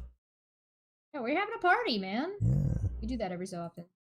Actually, we do that fairly often in my Discord. This has turned into almost like a weekly thing, or like 1, 2, or 3 times in a week. There's a bunch of us in there just doing nothing. Well, Hawkskull wants to party, man. He wants to party like it's 1999. For anybody who wants to know how to get into my Discord for that, it's become a member or a Patreon, and you will be able to join. Or be her co-host. I get a free thingy. Yeah, there's a handful of people that are in there that got in for freebies. I get a freebie. I get freebies from Cheshire. You know they're gonna try to change that around. They're gonna find a way to distort that. I already own 95%, man. No shit. It's now my mom is yelling that she doesn't want flannel. Okay. Oh, no she has flannel. For you then. Yeah, make up your mind what you want, woman. We're not psychics. Yes. I remember getting. I know what Cheshire wants. I got Cheshire something before, and it wasn't clothing. For Christmas? No, it wasn't for Christmas. It was to celebrate. Remember? Yeah, I got a bottle of wine. Yeah, I know what she wants. It was a nice bottle of wine. I know what a woman wants. Wine. Everybody, just mail me LCBO gift cards. These Cheshire are simple. Just get her wine glasses. I don't know. Well, I know you got wine glasses, don't you? I got wine glasses. Yeah. I am not a terribly complicated person. She'll drink wine out of a shoe if the only thing available. Why would I use a shoe if I can just drink straight out of the Well, I just say it's the only thing available. I don't know. I don't know. When you Was it the bottle of wine you got me that's got the infamous "I can't open the bottle because I'm not fucking paying attention"? No, I don't think that was. I think that was a different bottle. That bottle? No, wait, no. Oh, okay. No, wait. Did you crack it? Because I remember you. I was hoping you'd crack it open with me, but I don't remember. Yeah, I cracked it open with you. Yeah. Okay. Yeah, I don't think that was the. I don't think that was the same bottle. Okay. Maybe. I don't know, man. I can barely remember 5 days ago, and you're asking me to. My memory is not what it used to be lately. I'm telling you, and so this is why I'm keeping people around that can remember things better than I can. This is why I write down so much shit. This is why I have like 50,000 Google documents. You know. It's almost like you've got too much crap going on, taking up all of your brain space. Almost, yeah. Go figure. Yeah, you lose things as you get older, kind of thing, as far as your ability to memorize. Because before, use that as it's true. Shit, ask your mom what she remembers about her when she was like 2 years, 3 years, 4 years. Don't drag my mother into this. Your mom is always going to side with me, and you know it. No, but I think about that. I was thinking about I've been doing some nostalgic stuff obviously lately, and I was thinking, man, I remember a shit ton of the military as far as being on ship. Right? I remember a lot of my time on ship. I was on my ship for 4 years. But as far as like prototype or nuke school, I don't even remember where the bathrooms were at nuke school or prototype. I couldn't. Steve needs to do an interview with my mom. I can remember every inch of my ship vividly. I pretty much. I remember, I just remember my ship very vividly, but I have no recollection of certain things like in power school. Like I said, where the hell did I go pee?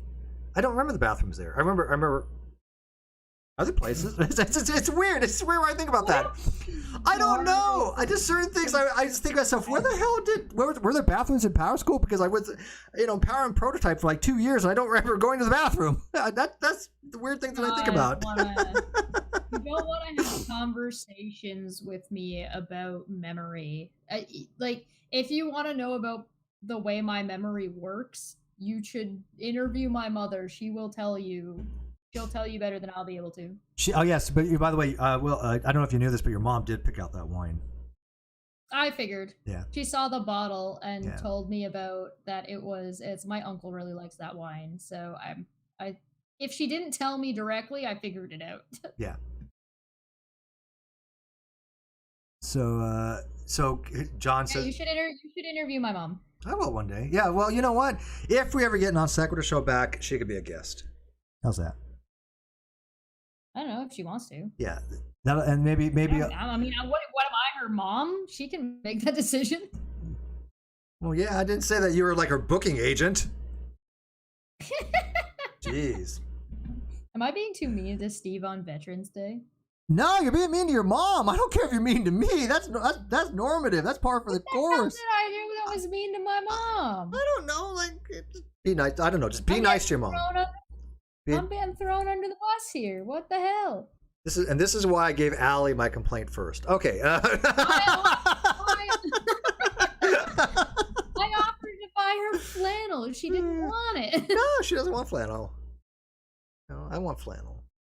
Confirmed. My mom hates flannel. Yeah, I mean, yeah, Roxanne might be able to replace you. Yes, this is true. You can replace. Yeah.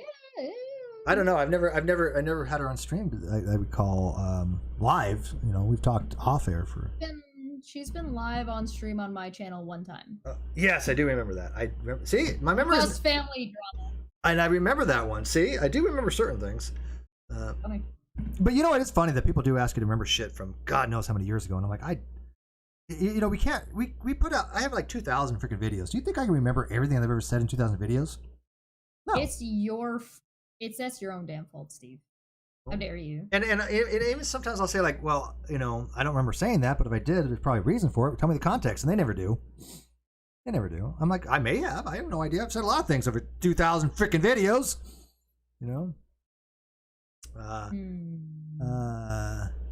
There are some, your mom says I remember everything. There are people that have this mnemonic, or not mnemonic, but this photographic memory type stuff where they literally can remember supposedly every day of their life. Now, I don't see how that's possible, but whatever. I'm not a psychologist, so.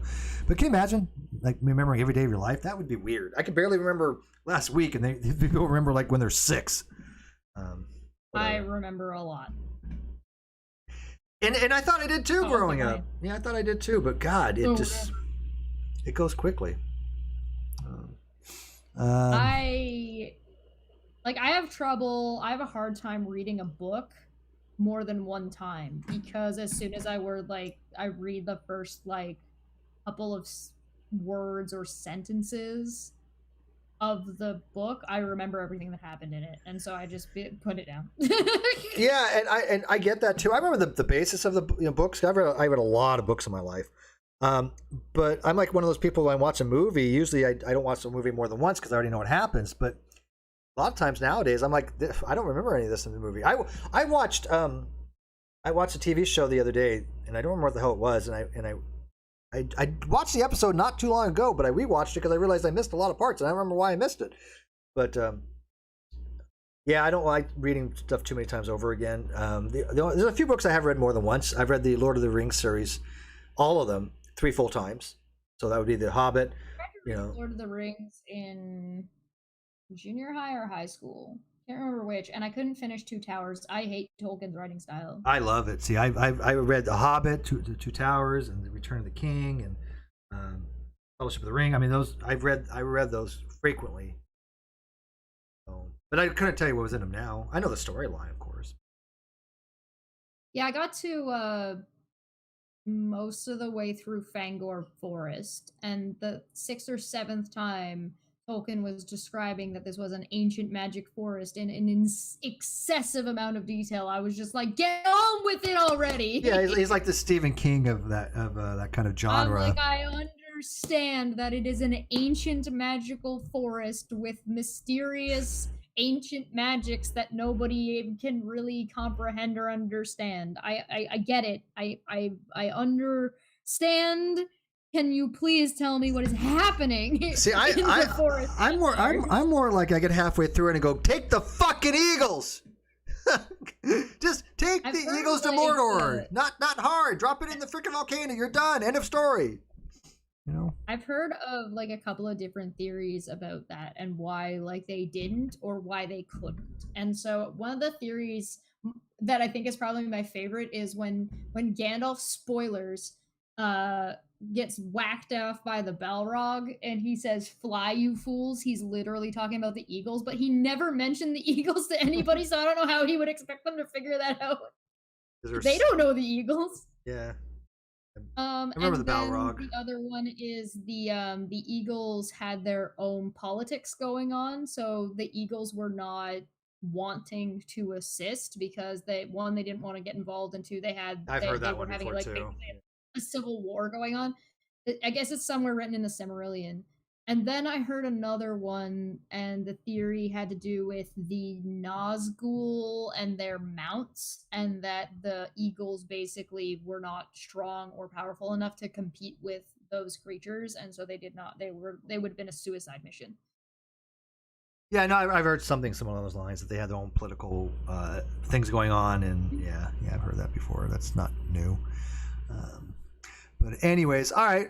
Let's kind of wrap it up. I think I've put out what I can put out. But I am going to do these weigh-ins every so often. In here. What? 90 minutes later? Didn't you have a stream earlier today? I know you did. I just don't remember them on. I did have a stream earlier today. And what was it on? A lady who I've heard is an avid KJ supporter left a very long, difficult to read comment on my channel. So I read through the comment and tried to parse out what it was saying. Good luck with that. Tried to communicate with that person in a relatively pleasant manner. That's what we did today. And how'd that work out for you? Some of it was very hard to read. So I read through the whole comment and then I went back and started breaking it down. And so reading through the whole I woke up from a nap and then made this attempt. So that was a mistake. Yeah. Well, at least you got some rest first. But what was her main gripe? First of all, I hear the thing like Katie Joy fan, and automatically I'm like, oh God. I'm like, because Unirock fan, Katie fan, Nate the Lawyer fan, anything like that. I think to myself, what is the reasoning for these people? I don't get it. I want to be able to understand the humanity of people. And if you are one of those people that follow any of those three people, I don't understand the humanity. I just don't get it. How can people have that much unethical? I mean, they're just. I don't get it. I mean, sure, some of them might be naive and maybe are good people that just misled. I get that, but that's very, very few. I believe that most of them are just very shitty people. But what was her biggest complaint? She had like two kind of main gripes. The first thing I think that needed to be acknowledged was she very much seemed like an older woman who was lost. Like she has come to this part of the internet and she does not know where she is, or like how it works.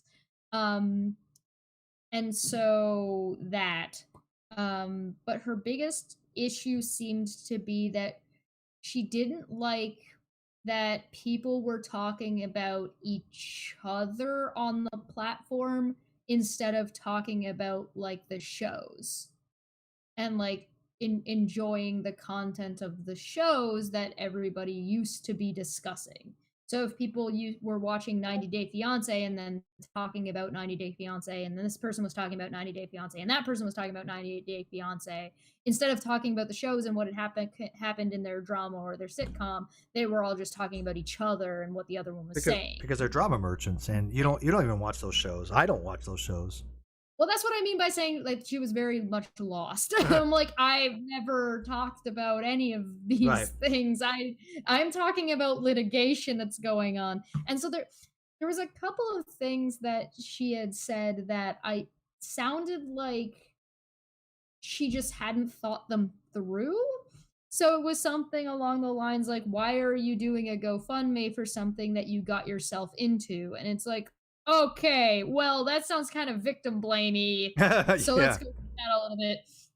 I offered for her to reach out to me if she ever sees the video to kind of get in a one-on-one chat like this and just have a conversation about some of those more maybe problematic ideas because I she doesn't from what I was reading, it didn't seem like it was something that was thought through. It definitely just seems like a spur of the moment first like sounds good as Yeah. long as you don't think Right. about it. Did she? Right? Do you think she watched And the so video? Because original Nielsen says that she probably didn't watch the video. she admitted that she didn't watch the whole thing. Okay. And there was also like but there was an indication that she seemed to know I was reading litigation, which kind of confused me as to like I'm not talking about or complaining about what AJ said on her channel. I'm reading litigation. So like there's a couple of things that are kind of confusing. But I'm still not sure about some of the stuff Yeah. she was trying to say. See, I would. There's still a couple I would not like, mind I'm not finding. sure. I would not mind finding a fan of any of those people that I can actually have a civil conversation with, but they're all nuts. Every one of them. Yeah, well, she also said that she had like a brain injury, and I was just like, okay, Right? Yeah. Exactly. I'm telling you. And- I'm not. Again, I'm not condemning people for physical or mental maladies. I get it. I totally understand that. But it just seems like every person. It's hard when they make it your problem. Right, exactly. Look, I mean, everybody has issues. I don't go around fucking people over. I don't go around treating people like shit. I don't go around trying to literally make shit up to destroy people's lives like these people have done. So why do they get a pass? Merely because they have a brain injury or they have mental issues? That does not excuse unethical behavior. Right, and I don't think this person was being unethical so far. I all I've seen is they've got some kind of garbage takes and opinions, but they seem to be just malformed. So why don't they come onto your channel and talk? I don't know. I opened up the door to see if Yeah. they want to do so. You have an open door That's policy. like they weren't in the live. Yeah, they weren't in the live chat, so it's not like I wasn't gonna invite them that day. I wanted to read through to see if I could see how good I could do, Yeah. and then so if they're interested, they're more than welcome to have a conversation. You and I both have open doors on that. Generally speaking, I know kind of who I'll talk to, but if there's certain people I'm questionable on, I'll have them talk to you first, and if they're civil, then I'll talk to them myself because I'm not going to waste time with sea lion and dishonest people, and so I'll let you kind of filter them You out. don't want to spend 6 hours talking to Gary? Yeah, exactly. I would never. Well, I would never talk to Gary in the first place, right? I would just not. Hey, did you hear that negative exponents won the debate that about nothing that never happened Good for on a him. neutral platform that doesn't exist? Yeah, I don't understand that guy at all. I don't follow him. I don't know. I just see I get see tweets that some people post every so often, but I'm like, There's he's just weird. He's just straight up weird. Nothing. degree of like confusion, right? That comes out. He's got me blocked on Twitter. He's trying to talk shit and try and come at me on Twitter where he's blocked. Meanwhile, he's been creeping my Instagram, and it's like, what is your problem? You fucking creep. What Yeah, are you doing? I don't get it, man. They creep. They do creep. Oh, They creep hard. I mean, like I said, I'm not gonna say whose timeline it was, but I went. It's slimy and underhanded, in my opinion. When your whole timeline is dedicated to making shit up about one person, you need to get help. You are not in a right frame of mind. That is a truly horrible, unethical person. And there's not just one. There's a whole bunch of them. But the one I saw was like, Jesus Christ, this person is literally obsessed by me.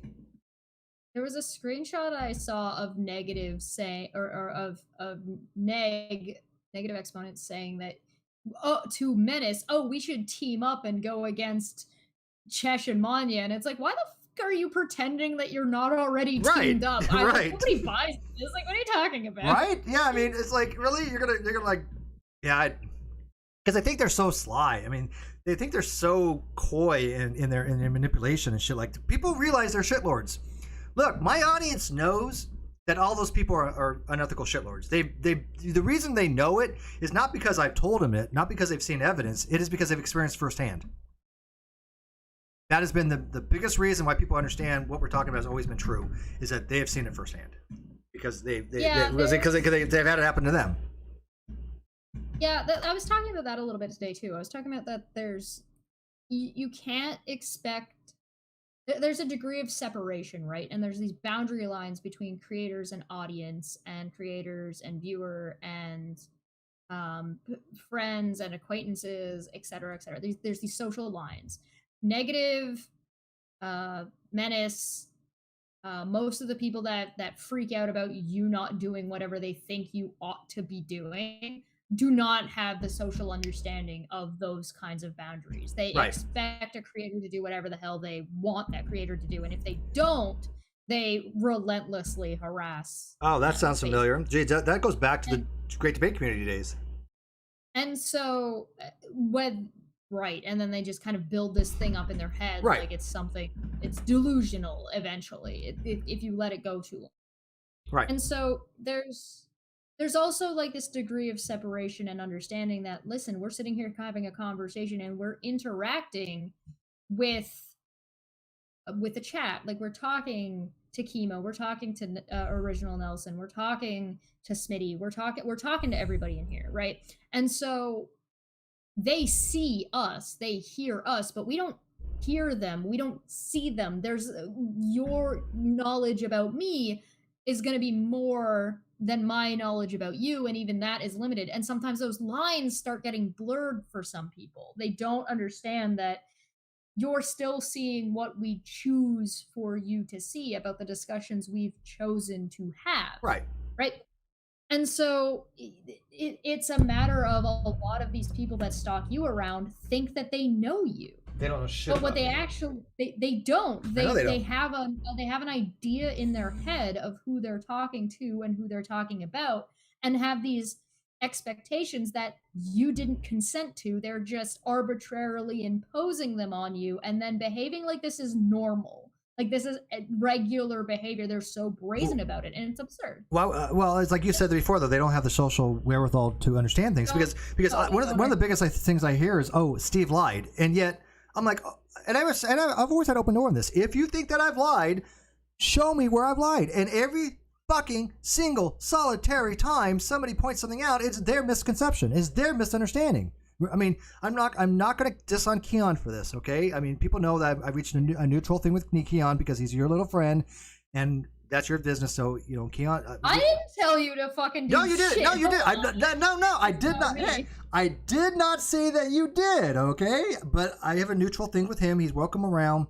I've read some of his stuff. Steve has been influenced by my behavior. That's what that is. I've been reading. I've read some of his stuff, and he's actually been getting stuff right. So, you know, facts are facts. He has been putting out facts. I can't fault him for that. Okay, so, but Keon at one time had things so totally twisted because people were telling him, and then nothing I would have said or anybody would have said would have convinced him otherwise. Why? Because he has been convinced of something that was not true from this weird personage that they think that I am, that I've never been and never would be. You know, and then, like, I remember somebody just recently. Well, and the thing is that there's another step to that too, because it's not only that, but they want you to be that way. Of course they do. They want you to be that way so badly that they have actively taken steps to try to force and push you into that position, and make you be, and try to make you snap in a way that they can say, "See, we were right the whole time." Of course, yeah, but like there's a thing somebody once was saying, and I don't know what the fuck, why, but it came out like something about, and I think they have me confused with somebody else, because somebody else did say this, but it wasn't me.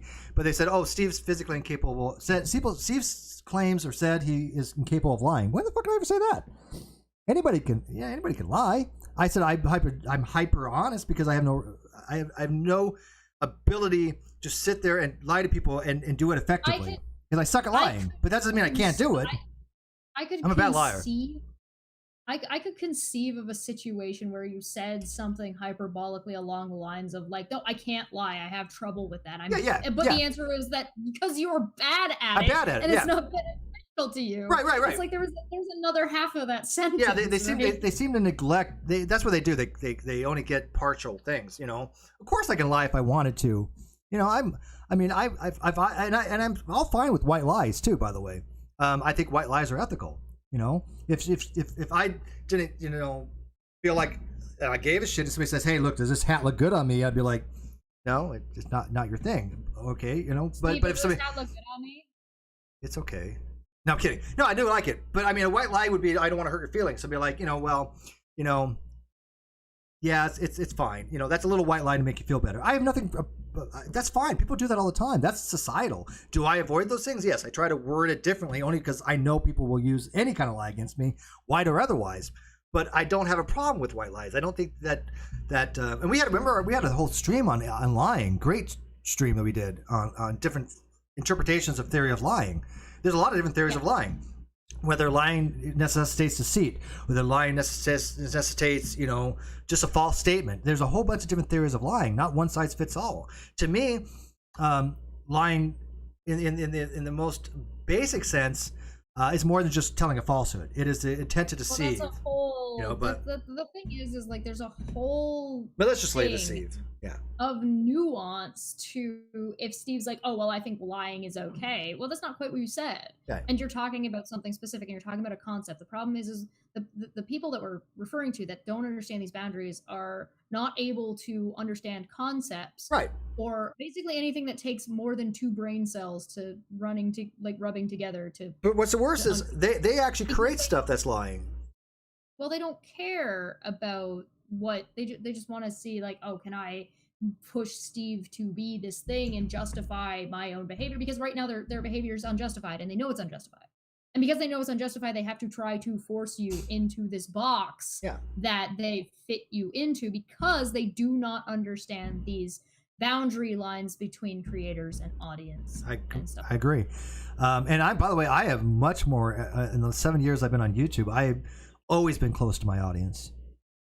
I mean, yeah, sure. And they're like, there's an earnesty that some creators have and some creators don't. And just because a creator doesn't have that earnesty doesn't necessarily make them wrong. So like some people will play more of a character than others. And sometimes that character is an earnest character versus like the actual person. And there's degrees of separation that come along with that. So I'm not terribly candid on streams like this or streams on my own channel. I'm a little bit candid, but I'm still curated to a degree. I'm talking about whatever I'm there to talk about or what I want to talk about. And if I don't want to talk about something, I don't bring it up. Right. But on Instagram, I'm a little bit more candid, and I'm a little bit more like, hey, I'm just in my backyard sitting with my dog having a fucking conversation with whoever decides to show up.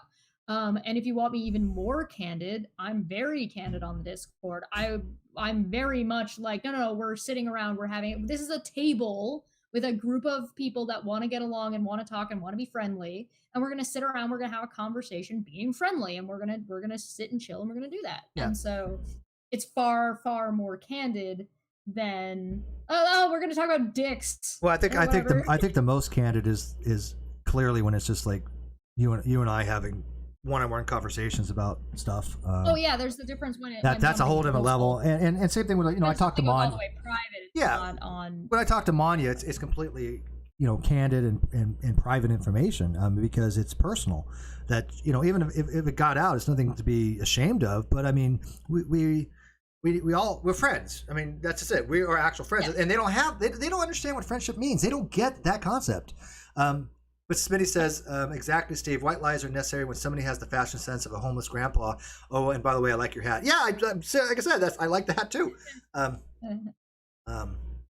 when you have to create and fabricate lies for content, like some content creators do, or to try to go after people, like every one of these people that have been just spewing shit for ages. Yeah, we know they lie. We know they make shit up, but it's also, I think, part of it at least is because they don't understand the actual facts. They don't understand the concepts. They don't. They hear what they want to hear. They only hear partial of what they want to hear.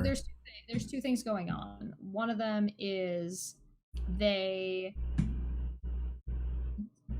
don't understand these boundary lines, and they have a preconceived invention or visualization or idealized version of who a creator is. And this doesn't just happen to you. A really good example is iDubbbz.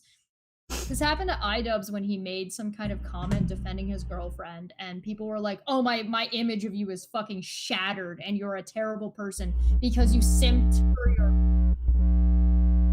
Sorry. Steve, you got like a. Sorry. You all right there? Yeah. Sorry.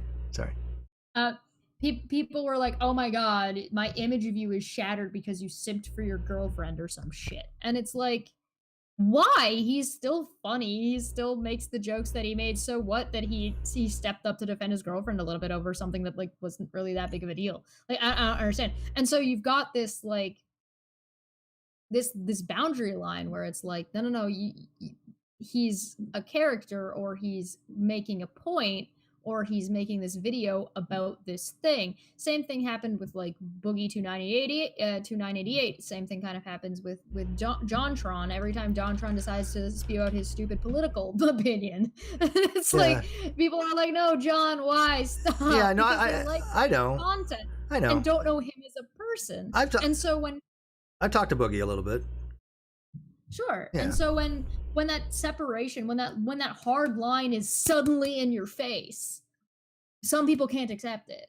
And some people will be incredibly toxic about it and decide to try to force the creator into the box that the creator was never actually in the first place. Yeah, because they wanted to drive my content. See you tomorrow. They wanted to drive my content, and that's not going to happen.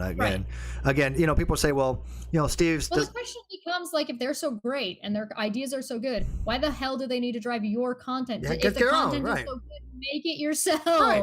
What do you need Steve for? Yeah, I mean, why does everything revolve around Steve? They're like, oh well, Steve doesn't get a lot of views when he does his math and philosophy videos. Oh yeah, okay, so I enjoy them, and here's the thing: they don't have any math or philosophy videos because they can't do them. They don't possess the ability to do that. So I mean, I still think my favorite is I've basically got like one of the main people who like started the GDC. Steve stole the GDC stuff on video, saying actually he didn't. Yeah, like I've got a clip of that. No, and I know, and everybody who's been around knows that was a complete fabricated story. They know that the GDC was all my idea to get it on G+, and I'm the one that promoted it, and I'm the one that did all the work, and everybody was really happy with it until it got popular. There was nothing being stolen. It was just people were shitlords. They were doing some shitty shit. That they continue to do shitty shit, and guess what? I was right. And people that still interact with those people know that these are not good people. So I was vindicated on that. Duality. There's a duality though. There's the duality of, in my head Steve is this way, and therefore my behavior is justified to force him to behave this way so everybody can see it. Because only I can see it, only we can see it right now. Yeah. Because it's in their fucking head. Because they're yeah, exactly. They have a fantasy, they have a delusion that is not comporting with reality, and it's never going to comport with reality. And they don't understand that. They've been banging their heads against the wall for no reason. They believe so strongly that it is the case that all they need to do is push hard enough and show enough that you'll be exposed, and then you'll start behaving the way that they said they did. But the problem is with that, even if at this point, if you did start behaving that way, it still would not justify their behavior previous. We saw this when fucking Crafty went off about how she was getting doxxed or whatever, and she was like, see, this person did this thing to me, therefore I was right about this other thing this whole time. And it's like, no, but also no. And it's like, no, your shitty behavior over here is not justified by this person being shitty somewhere else, even if you were shitty about this person. Like that, there's no correlation. Yeah, there's no correlation, especially you know, these, like I said, these people are just so unethical. Wilson Nielsen said, "I loved your conversation with the Young Earth Creationist. That was relaxed and yet structured, and I would be doing more like that. I'm also going to be on James is Tired was his old name. I don't know his new name. I'll be at his channel Saturday. He wants to interview with me." And I'm going to be doing more interviews on this particular channel like that, because I like that structure as well. So I will be finding more people to have discussions with. Not going to have a large audience, I get that, but it's what I want to do. Back to what you were saying, though, there was something I wanted to add on that about their behavior. Oh, yeah. Yeah, I mean, I've read comments on Reddit for people that I have no idea who they are, and they're like, oh, well, Steve's behavior, but they never tell me what my behavior is. Yeah, that's one of those which behavior. because I tell people that they're fucking idiots when they are saying stupid shit that purposely go out of the way to try to be just sophistic in their argumentation. Okay, so what? That's the personality thing. That's not you're going to stalk me because I tell people that they don't know what they're talking about. Sometimes I don't know what I'm talking about in certain fields. You know what I do? I don't talk about those fields. I think that there's something interesting to be said for the people who have said, "Oh my God, Steve's behavior about X or during X conversation," and given just because I was just watching part of this over on my channel last Sunday, so I definitely recommend checking it out if you haven't checked it out. I was looking at the video right after the death of the Non Sequitur show, and like that big hangout. And one of the things that I noticed is that almost one of the things that gets brought up by Shannon is that she says that Steve has gotten into these contentious fights with other creators and people on the show. And I'm like, if all of you were taking like cues from Kyle, so like GE, Casey, Jimmy, and Shannon, which seems to have been the case based on their apologies. Yep. In quotes. That's what Casey and GE said. That's what Katie said. That's what Jimmy said. They all have said that they were listening to Kyle. So if they were all taking cues from Kyle, and Steve wasn't getting along with them, is it not possible that the issue was stemming from Kyle? Right. And from their misconceptions of Steve and the way Steve speaks and behaves, so they were the ones blowing things up and out of proportion. So it wasn't actually Steve's behavior at all. It was their behavior. Them being on a hair trigger because they were taking cues from Kyle. Because that seems to be the case. Every time I looked at a conversation because I have old screenshots and I was like looking at these conversations that Jimmy had with you when he called you transphobic on like a drop of a hat. Then I was looking at like Casey and GE and what they were saying about your medical and about the conversation about whether or not who's a fucking engineer, which wasn't actually the conversation. And then like the stuff with KJ, and I'm like, and the way Shannon came into that call, and I'm like, how much of this is just a you fucking problem? Yeah, it was their problem. And like I don't understand. Like it seems to me that there was a handful of people that had a chip on their shoulder about you for whatever reason, and from their description it sounds like their issue with you was something that was placed there by Kyle. So how are you going to be like, there was no collusion? Well, Kyle wanted the contention. He liked that. He thought the drama, the dumpster fires, that was the way to go. But here's the thing: if I know A equals A, and I got somebody telling me like John Richardson telling me that that's not what is reality, that A equals A is a falsity, you've lost the plot, because there is no logician in the world, no philosopher is going to say that agree with him. None. There's just none. So if there is one, I'd love to meet them, because that's beyond ridiculous. Being blunt and being a bitch. And so, and I'm blunt. I'm telling him you're wrong about this. Let me explain why. And people take it personally. But here's the thing, Chesh. Well, that's the being the bitch part. Why? If people would have listened to me a long time ago, you know how much smoother things would have been if people. I mean, hashtag Steve was right. That I was right about Jimmy. I was right about Kyle. I was right about Katie. I was right about GE. I was right about Caitlin. I was right about all of them. All down the line. I mean, look Matt Dillahunty, Aaron. I mean, Matt Dillahunty's getting shit on left and freaking right nowadays. Y'all had a soft spot for Shannon. Yeah, but I mean, very nice to. We're all very nice to Shannon, but Shannon got played by Kyle. She knows that. Shannon's not a dumb person. She knows Kyle lied to her. She knows she got played and infected our friendship. We know that. Friendship. Yeah, all right. Well, Shannon and I do consider Shannon a friend back then, because Shannon got her start on my channel. I created the show for her. Let's talk about you at Q with Shannon Q. I don't know. There's nothing. You watched that video. Which one? The hangout video. Oh, or go watch my video. No, I mean I've seen bits and pieces, and I don't want to revisit. I mean I get it, but But like I said, I definitely was right about Jimmy Snow. I mean, I wrote a blog about Jimmy Snow, an open letter to him, and I was right. I wrote an open letter to Matt Dillahunty, and I was right. And people are now going, yeah, shit, Matt is not the person we thought he was. Jimmy is not the person we thought he was.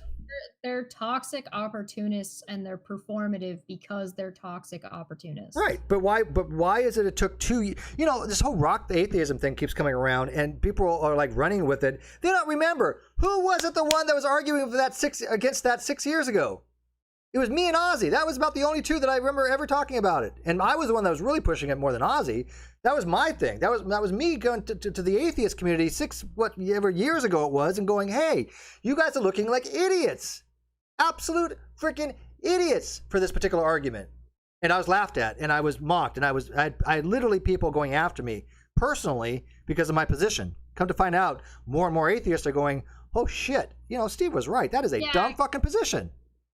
Emo makes a good point, and I'm still puzzled why Steve gets so controversial. Yeah, the thing is that Steve's behavior is not only pretty on par for where you would expect someone to be in the scale of like toxicity or bluntness or like the way they carry themselves on the internet in general. I would say he's a little bit nicer and a little bit more patient than a lot of like where I would probably say the average line is. I really am. Behavior on the internet. But there's like, for some reason, it's because it's all part of this harassment campaign or whatever, gang stalking group, that whatever you want to call them. No, they're gang stalkers. I'm straight up. Somebody was like, "Oh, Steve doesn't really mean they're gang stalkers." I'm like, "Fuck you." Yes, I do. They're absolutely gang stalkers. Yeah, he does. I'm telling you right here and now, no uncertain terms for the people that don't understand it. These people that are coming after us and the people that I care about are gang stalkers. And we're not talking about the gang stalkers you read on Wikipedia, right? We're not talking about the surveillance and that. We're talking about trolls that will go in real life. It's the first level of gang stalking. It's like the basics, you know, but they're gang stalkers. I don't know what else word describes them better than that. But what was I saying? Oh, about me being nice. Like I said, I had a younger creationist on, and we had a pleasant discussion. Steve's behavior is incredibly average. Yeah, like incredibly average, if not like a little bit nicer than average. And yet everything you do, it tries to get like dissected in a way that turns what is like a pleasant looking corpse into like there's blood splatter all over the wall. This is a murder scene. There's like testicles pinned to the wall with a crucifix. Like, what the fuck? But that's not what anybody else is looking at. And so, but they say it so much and so brazenly, and then behave in a way that would cause that kind of a scene as if it's normal. And it's so strange. It's like, who the hell picks apart a corpse like that? I don't know. What are you doing? I mean, it's so bizarre. There are people that said, hey, maybe you can approach that conversation differently. I respect that. Perfectly fine to have those conversations. Maybe we could. Maybe we couldn't. That's totally fine. Absolutely. There's you can have like regular normal conversation. This is like, I mentioned this on Instagram the other day. I was talking about how Aaron and Matt, who were so like, because I was talking about how Shannon was saying, oh, these people aren't coming on the show, they're not willing to come on the show, whatever. And I was like, in what world is Steve the problem when Aaron and Matt are being so baby immature people that they can't get over Rox not being atheist to be able to have discussions about other things on a show like Non Sequitur, which was based around having conversations about other things? Like, can you not let go of Rox our atheist? Like, that's so important to you. It was their issue.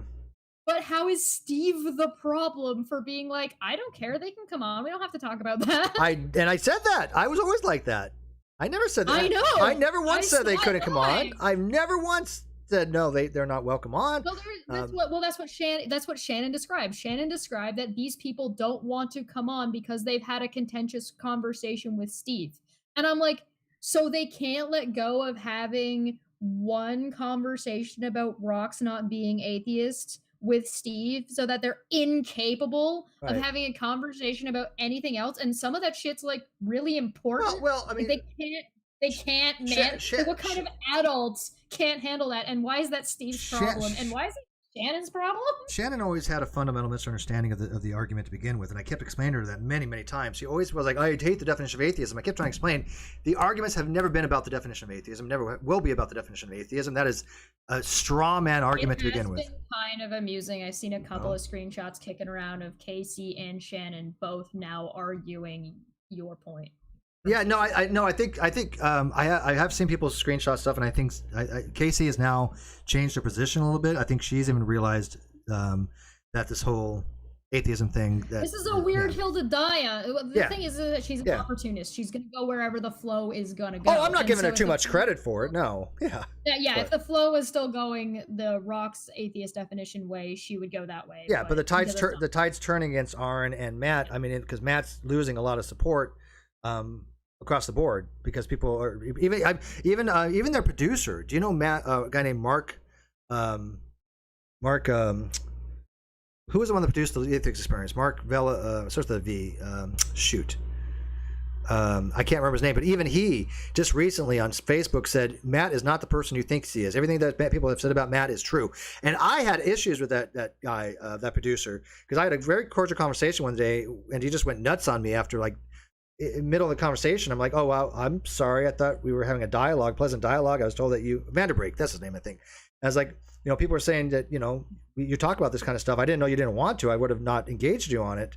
It was a real dick to me, but he always, was like that, I guess. And then he's like coming out now saying that, Matt is an egotistical, dishonest piece of shit. And I'm like, duh. I could have told you this ages ago. I've just been like, I just watched my McCrazy video. Just watch the McCrazy video. Pay attention to what's on screen. That'll tell you all you need to know. Well, anyways, what have happened to Esther Thomason? I sure know she didn't get deleted her Twitter, but I haven't heard much from her. I know she has some videos here and there. Yeah. I'm not sure. But what's so funny is people are like, "Oh, you're too nice to certain people." Like S.J. Thomason, and it's like you need to approach these conversations more aggressively. And then when I approach aggressively, like, "Oh, you need to be more nice." It's like, look, I mean, it depends on the person. I approach each conversation differently. But the thing is, at least I can have the conversations. A lot of people can't. There are so many people that have to recuse themselves from having an open and honest dialogue about topics. It is unreal. And that's the reason why I don't deal with them. That's a lot of reasons why I block people. There's, the thing is that there's so much nuance to conversation, and there's so much stuff that can come up in a conversation, and you can't do it all. Right. You can't get all of it. You can't get every single thing that they've said. So you've got to try and sort of figure out what you can and what you want to focus on. And not everybody is going to have the same focus. Right, so like if let's take SJ for example. If SJ says something here, or it says 5 or 6 things, well, you can only pick 2, and not everybody is going to pick the same 2 to focus on. Sure, and that's fine. To be like, hey, listen, I wanted to pick up, but again, there's something to do with, and I was getting at this earlier, is that some people do not understand something until it happens to them, and sometimes people don't understand something, then it happens to them, and then they still can't understand when it happens to somebody else. Yep. They are so in a bubble of when it happens to them, it's important. But there's that bubble there that it doesn't matter if it happens to anybody else. I could not agree with you more. And by the way, if something does ever happen to me, Chash, I want you to forever in perpetuity remind these people that were stalking me that they were stalking somebody that was not doing very well. Because I'm gonna tell them. I'm gonna tell them that I killed you. That's fine. No, I'm taking credit for that. They should worship me as a god after.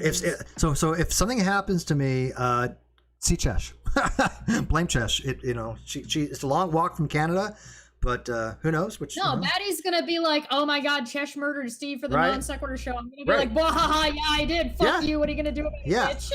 and I'll tell people I let her. So yeah, but they're always like complaining. Oh, I hate to bring it up, but I remember with Bill Ludlow, people were like, "Oh, Steve was going after a person who's dying of cancer." Well, I didn't know he even had cancer 2 days before he died. Until then, so I mean, and he was nobody knew, and he was going into my Patreon with Agrippa, and he was fucking with my friends and things of that nature, and not speaking. What happened with But Bill Ludlow is there was a boundary line that was drawn Right. and he did not. that's it. That's what happened. Because he got with Agrippa, and we all know Agrippa's a piece of shit. And, you are and- called, and- and they call you the bad person for drawing the boundary. and I have never disrespected. Which is a normal human thing to do. And I've never disrespected the dead. I for what Bill did was great, but I didn't know he had cancer until literally 2 days before he died. So this narrative, these are the ones that people are dangerous. Going, oh look, Steve was bullying a man with cancer. Nobody knew that, and there was no bullying. It was There was no bullying. There was no it bullying. was you drew a boundary And he line crossed and it. said, "Hey, you're crossing boundaries with Yeah. me. Stop it." Yeah. And he did not respect those boundaries. Monty asked, "Are you thinking of suicide?" No, I am not suicidal by any stretch of the imagination. No, I'm definitely not suicidal. But thank you for asking about that, Monty. That actually is a legitimate question to ask. But I can tell you right now, with 100% certainty, that has not crossed my mind. The point is that they're hang on one second. they're attacking. One second. I want to live just to see Kyle fucking suffer for 10 more years if I could. That's my motivation. Spite and vengeance, according to Monty. I'm sorry, not according to Monty. According to Misha Griffith, that's my whole motivation in life is just a vengeance. Revenge fantasy. Justice is now revenge fantasy, I guess. I think that there's a wall there. It's kind of just a wall of stupid. Yeah, no. But it's nice that Monty actually asked that question, though. Appreciate that. It's a fair question to ask. And people need to be aware of people's mental health stuff. I'm getting yelled at for well, that's part of the boundary line, right? And it's like you're never gonna know everything about somebody, and you're never gonna know what they're going through in their life. That doesn't mean you suddenly can't criticize them. Right, and people. Right? Oh, yeah, it doesn't mean absolutely. that you can't be critical about their behavior. It doesn't mean you can't draw lines of what you find acceptable and unacceptable. If that, then basically every history textbook is bullying Hitler. Like, off. Yeah, exactly. Right, and so because that's just not how that works. And so, but there's a difference between you don't know somebody's going through, and you want to make sure they're suffering, which is what people are doing to you over regular, normal day-to-day behavior. But they're presenting and behaving and acting like and telling people that your behavior is not normal, that your behavior is extreme and controversial and unacceptable when your behavior is very mundane. But in doing so, they're presenting their own behavior, and they're presenting the stuff that they're doing and the way they hold themselves and are so brazen about it that they're doing these extreme things, and they're behaving in such an extreme and absurd manner, and the contrast and you kind of get desensitized to it, where you're just like, of absolutely. course they're saying that, of course they're doing that. It's no, normative. this is not normal. But here's the thing. This is not okay. But it's not. It actually has become the norm, though. Right? It's not normal, but it's become the norm in the fact that you get used to that. But what's disappointing is when you have not enough people speaking out on certain things. Like for example, when somebody had made a Twitter account, relating to Bullinator, people did speak out, and that account got terminated. I don't think it was enough, though. I think that more people should have speaked out of that. But the people that did, thank you very much. For every one of you that reported that, I thank you from the bottom of my heart. But these are the sick people that do that shit. That wouldn't even cross my mind to do something like that. Why? Because I'm not a sociopath.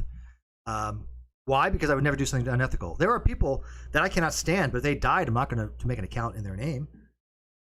I mean, I don't have any other Twitter accounts besides there's no one that I reason used, to. my main There's one, no- and then there's nothing Caffeine Corner. beneficial.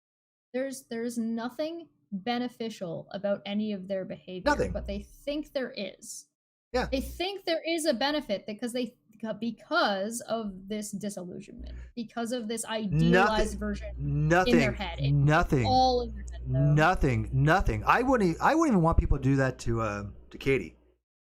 If Katie had somebody that died on them, or even Union Rock that somebody died on them, I would not support somebody. But you mocking a imagine friend. if somebody fucking made a goddamn Twitter account of KJ's kid saying that she assaulted him? Right. Like, are you kidding? Even I would speak out against that. That's horrific. That Don't do shit like that. What the fuck? right. But see, nobody on our side would even contemplate something like that. It would just it'd be just unimaginable, unfucking unimaginable. So,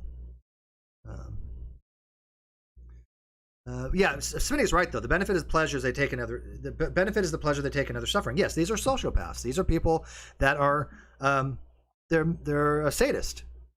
Yeah, they're absolutely sadist. Just to say the least, they get off on hurting people. I recognize this. I know this. It's one of those. It's one of those misery loves company things that they don't have anything positive in their life, and they're surrounded by other people that are they're crabs in a bucket. Yeah. Yep.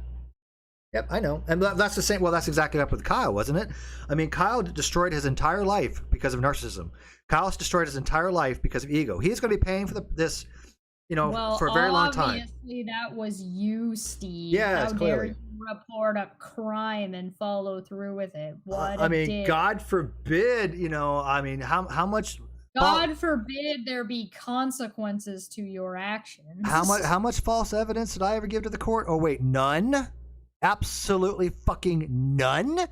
And, I'm just amazed that there were people that supported him after knowing full well how many times he lied to the judge, how many times he lied to the court, how many times he submitted false I can understand. evidence. I can understand people like maybe watching these streams who already believe their idealized version of you, right? So they already think that whatever you're saying is not true in some way. Right. I get so it. like, I'll watch you the same way someone like me would watch Unirock. like he might say something. Wow, correct, what a but I comparison! find it, right? Wow. So that's what you want to run that bus back over me? I don't think you got the left tire on the nut there. You want yeah, okay. The people that are watching you, Steve, that hate you, think of you the way you think of Unirock. Oh, the hell of a All right? comparison. You're making shit up, you're making up drama for views, and you're lying about everything all of the time. Right? Apparently, yeah. That's what they think. Yeah, right? I know. I'm not saying that you are. So if you present information that's like, hey, listen, Kyle submitted this this bullshit evidence, they're not going to believe you. But what the step there is that is being missed or being skipped over is that either A, you're showing your work, which maybe they don't understand. Right. So let's leave that to the side. They didn't understand the whole PDF thing. They didn't understand. Right, I get it. Right. Maybe they didn't get that.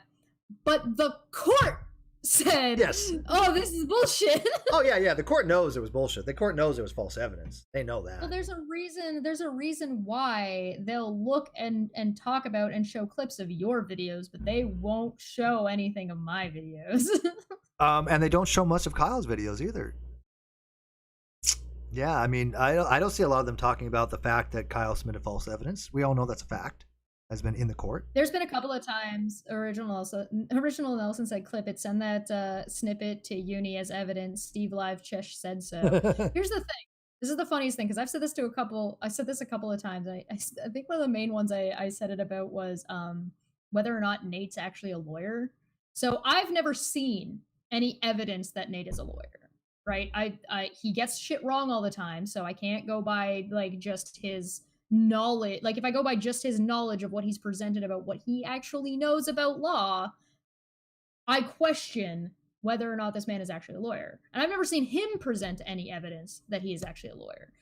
However, I have had Steve tell me that he has and knows things that I know. I know where he graduated from. I know where. Like, I know he's a lawyer. I am not showing you that information because that's his information. I'm not going to give that to you. I didn't ask for it either. She did not. But yeah.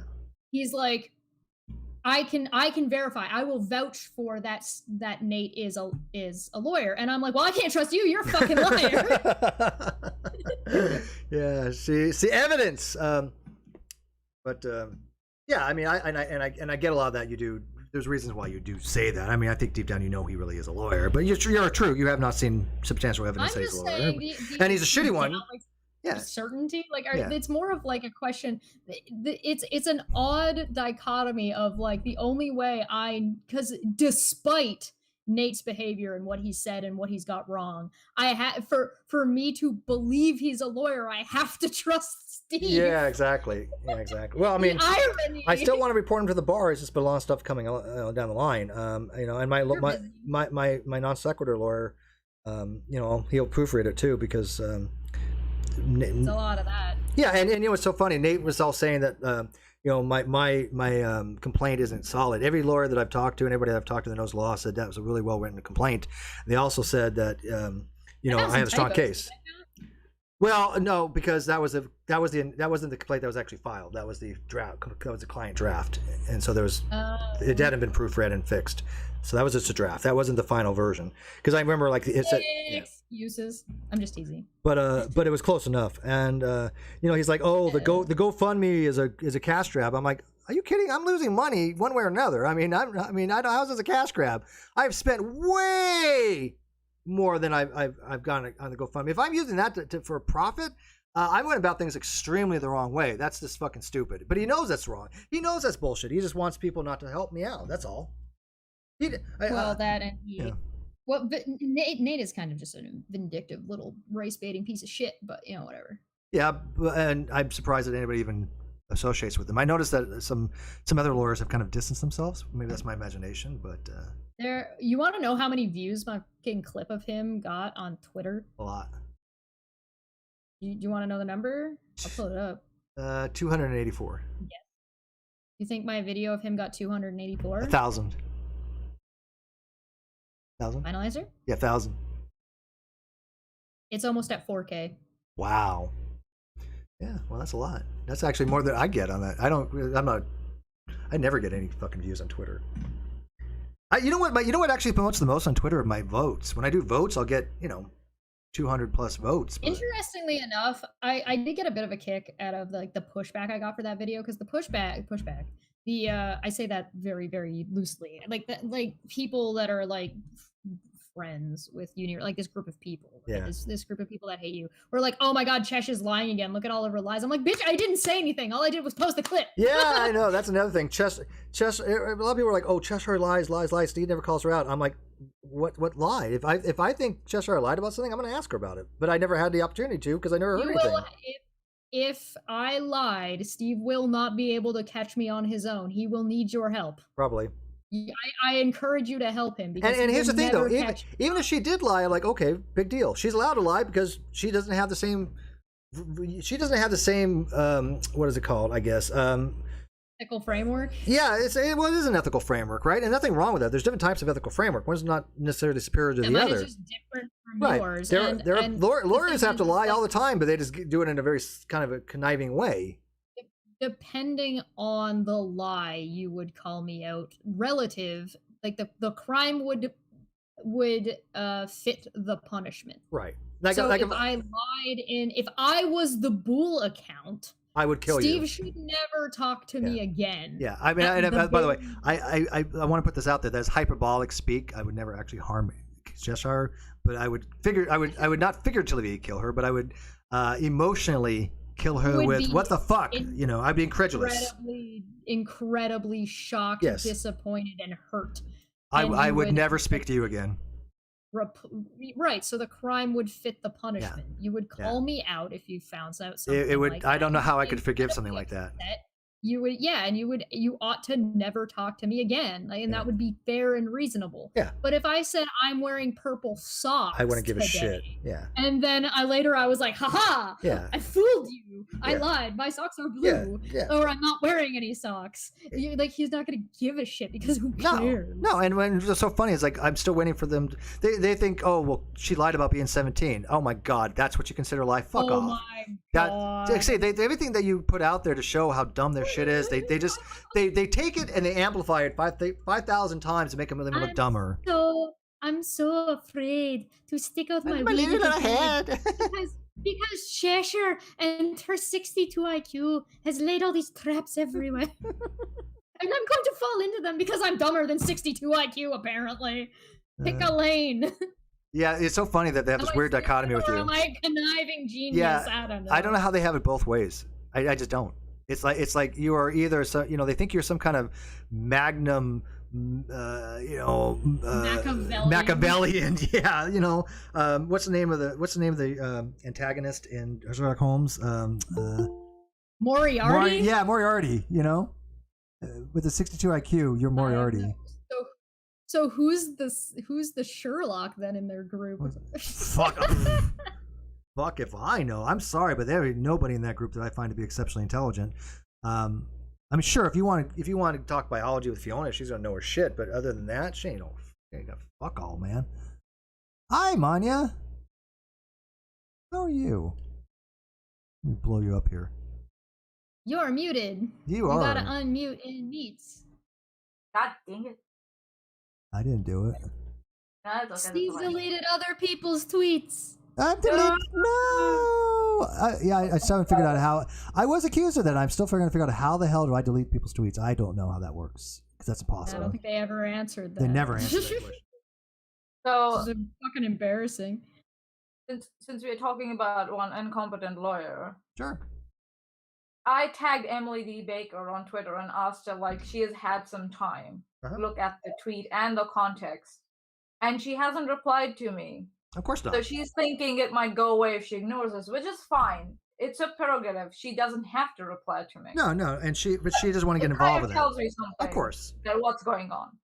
Yep. So I would not trust Emily D. Baker as far as I could throw her from now on. Well, That's it's not that. So let me weigh in on that real quick because this is the weigh in. I do like that show. Well, I think I'm going to keep that title. That's Manya's boundary lines, right? This is Yes. this is Yeah. Yes. this is My about boundary. This is for her, Lane. absolutely, and I respect right, that. So right, and Manya. So the thing is this is what is this fascinating. Different people have different lines about What? they do and do not accept and what they think Oh my is okay God. and What? how those interactions go. So Manya is going to draw a line here and say like, hey, listen, the fact that she doesn't answer, the fact that she said she was going to address it and didn't. Yeah. That's a line for me. I no longer trust her and whatever it is that Yeah. like either as And a person. that's why I was glad when Steve gave his court documents to Truth Sleuth Right. rather than And that was Baker. that was a weighing factor, by the way. A Kawasa 2000 for 10,000 won Kawasa. The Scottish goblins are tight. That sounds dirty. That sounds dirty. So, But thank you, Kawasa. My issue with Nate is that he viciously goes after smaller channels hmm like Steve. It's a fact, Steve. You're a smaller channel than him. Sure. And even smaller channel like Shesh's, he clips them out of context, adds his own meaning, even though it has been clarified many times what Shesh meant or what Steve has meant in a situation. He attacks them, he puts targets on them, and when his own words are questioned, he wants people to believe the context he wants to put to those words after the fact. After he has said those words, they're quite clear, don't need any further context. He wants to put context to those words. I told He that. wants people I to never even trust like, him, I told but people he that does not give any room to anyone else. because I told people And that years that's why ago. all of us- But when I Manya, clipped go ahead. go ahead. No, go ahead. When I clipped that, I clipped it longer than I needed to. I Yeah. clipped in additional. Sure, you get all the context. context. Yeah. That wasn't well. I got all the context, but then added some. Like there was more Yeah. in it than I needed to put in. But on top of that is that if you add more, if you make that clip longer, it only gets worse. Yeah. And let me weigh in on that. So, because, okay, I've always said that about Nate. People finding out, oh yeah, Steve was right. Nate is dishonest. They could see that firsthand. It's objective, and he's very biased, and he gets a lot of shit wrong with the law. He got a lot of shit wrong with the non sequitur showcase. I think Emily D. Baker knows her law, and I think she knows he has issues. I think she is trying to at least distance himself. I mean, this is my speculation. He did Well- a live stream the other day with Nate about Yeah. that Rittenhouse case that's going Yeah. on. Well, no. She's not avoiding Hang on. Hey, wasn't that on Rikita Law? It was on her channel. So, but Nate was there. Right. No. She But no. was- But no. But hang on. That was on. Oh, what? Okay, it was on Go on, Rikita go on. Laws.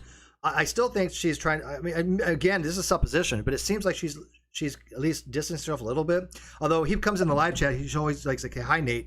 But I don't. She's not stupid. I mean, I would love to ask her. Do you understand that Nate is Avoiding dishonest? answering that She question, wanted, so yeah, of course that's you why. tell me But that's why all she. that I need But to know. Manya, she has not sat there and defended Nate, which indicates to me she probably knows there's no I- defense. Oh, Stephen Manya disagreeing. Oh my lord. She's kind She's of playing. I- Yeah, I- she's playing it very well. and you might be right, but you guys know me. I'm like the last person. I'm What the, has she to lose to call out Nate? She has nothing, Nothing. to lose. no, But she has has nothing a to lot gain to either. gain by not calling him out Right, and right, staying Right. quiet. So I agree that with tells that. me A lot. No, I Her agree. priorities. Well, I think that there's a little bit of there's a difference between, obviously, again, what we were talking about. Where do you draw boundary lines, and what's the boundary Yeah. line between, like, is Nate a supporter? Is Nate a viewer? Is Nate a friend to Emily? Like, so how does Emily view Nate? Right? And so, or is he a tool for her to utilize as necessary? Right? And so we don't know that. We Yeah. don't have that information. So the best we can do is speculate on either how we view things or how things seem to us. Mhm. Right? And there's also, like,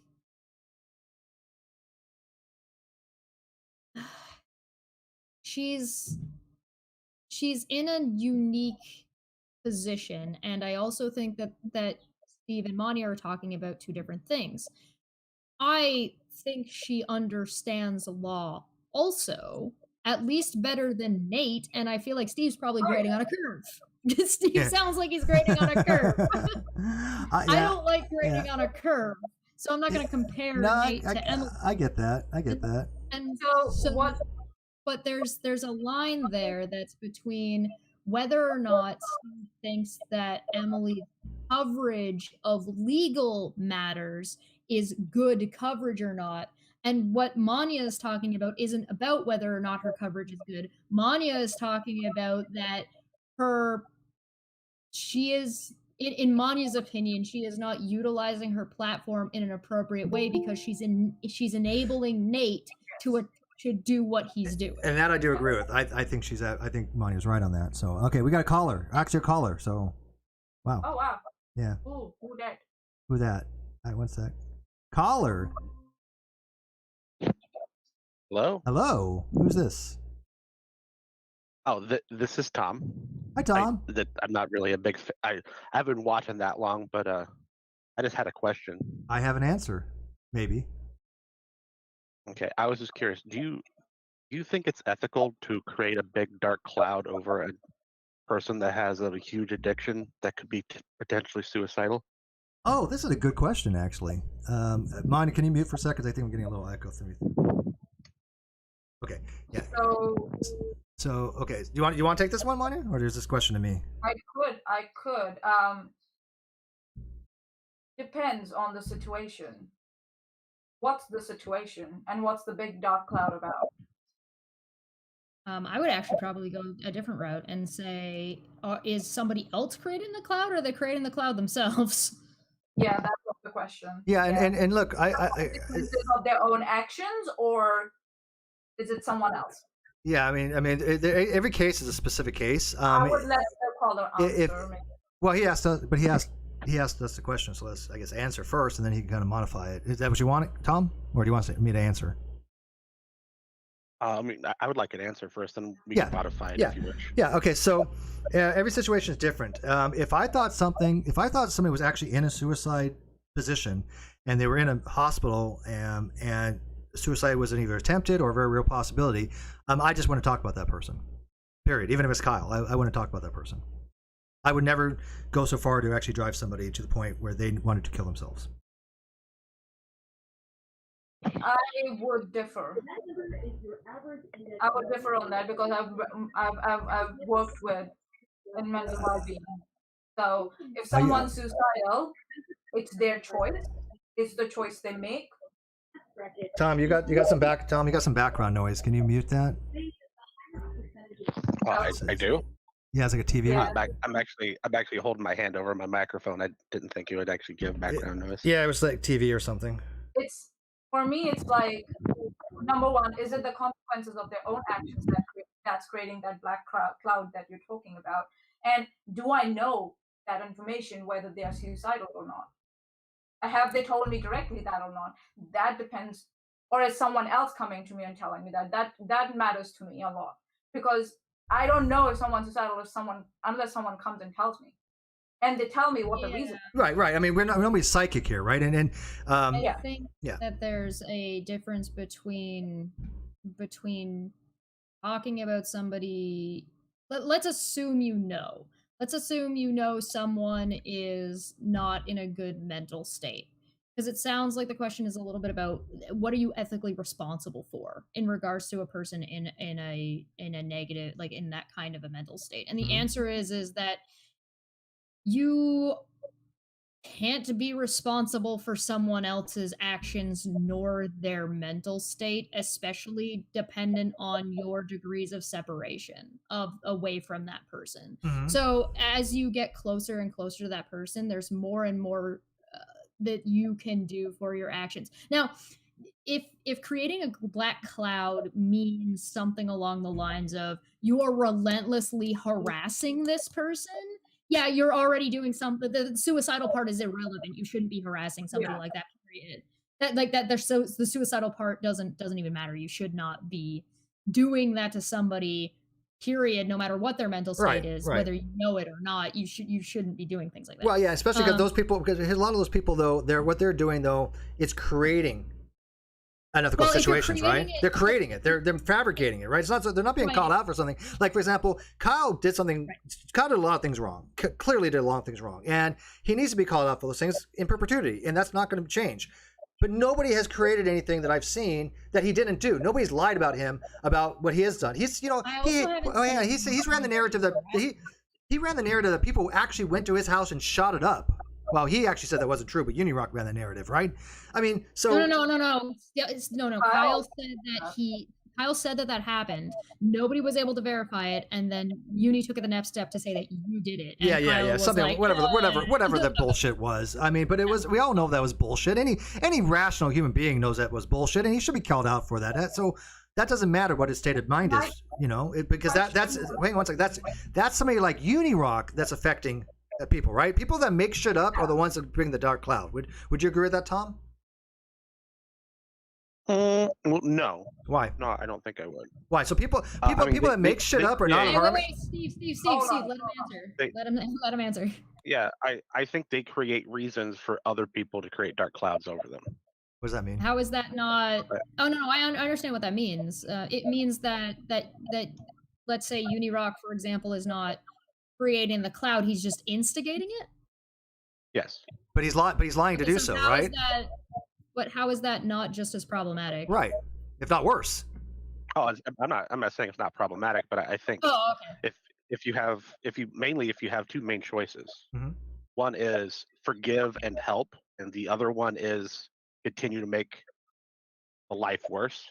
Why? I would Why- always choose to forgive and help. Why is there a choice forgive and help? Why Right. isn't there forgive and let them do what they want to do with their life? And where's the help? Where's the help from any of them? I have not gotten help from any of them. I have 2 years of misery from Kyle destroying what we built. Where? Yeah, Yeah, I mean that just sounds like that sounds like a false dichotomy of the Exactly. Has he done? Has he done anything to help We'll me? call them idealistic. Yeah. Do you expect an addict to do anything to help you? I don't give his addiction is his own issue. That doesn't excuse his actions. You can't say- Wait, you No, can't- it explains them, though. time out. What addiction of Unirock or what addiction of that group of people? Because it doesn't have to just be Kyle. Yeah, what are they right? addicted The to? thing is, there's a degree of like what Steve is doing might be helping Kyle. It's just that Kyle is going to kick and drag his feet the whole way there, but he's not gonna. If he's got an addiction problem with drugs, him being in jail where he has What's no good for access him. to drugs would be good for him. Yeah, I mean this whole Yeah. process. If he has reached rock bottom, then don't you think I've done him a favor So yeah, so Jail at is- that point, is Steve not helping Kyle? by holding him with this? accountable? Because he could have got away from this. Man, Jail, wait, hang on. Hold on. jail is one of the easiest places to get drugs. No, that depends on the jail. No, but I mean, don't agree with that. but But if I may Sure. add to this, Kyle is responsible for his own action. He is responsible for his addiction. Steve in no way is required to help Kyle. nope. Not an ethical No one is consideration. required to help Kyle unless he reaches out to them. Then also, it's up to the person Kyle is. Uh-oh. Is that Mani or me? That's a very false. Hold on, Shesh. Let me Yeah. complete this thought, please. Sorry, That's I had a a little very hiccup. false narrative that goes around, that if unless that you have to help everyone. That's There's- a very false narrative. Unless someone's reaching out, then Well, also. I didn't say that. No, hold I on. have- Let me complete. It's your prerogative whether you will help that person or not, because you are also limited. Yeah, I mean, You're I think what you're doing is you're enabling the addict at that point. Well, No, I think we that's a whole nother topic. yeah, that's a different. Oh, I know it But- is. I agree. It's a can different draw a topic. line. You can draw a boundary because you're also limited. You're also human. Your resources are also limited. You are emotionally also limited as Yeah. a person, as a human being. It should not be your burden. Yeah, I mean, Should not I mean, There's Help it. well, this is also like keep in mind that if we're gonna use let's assume let's just stick with the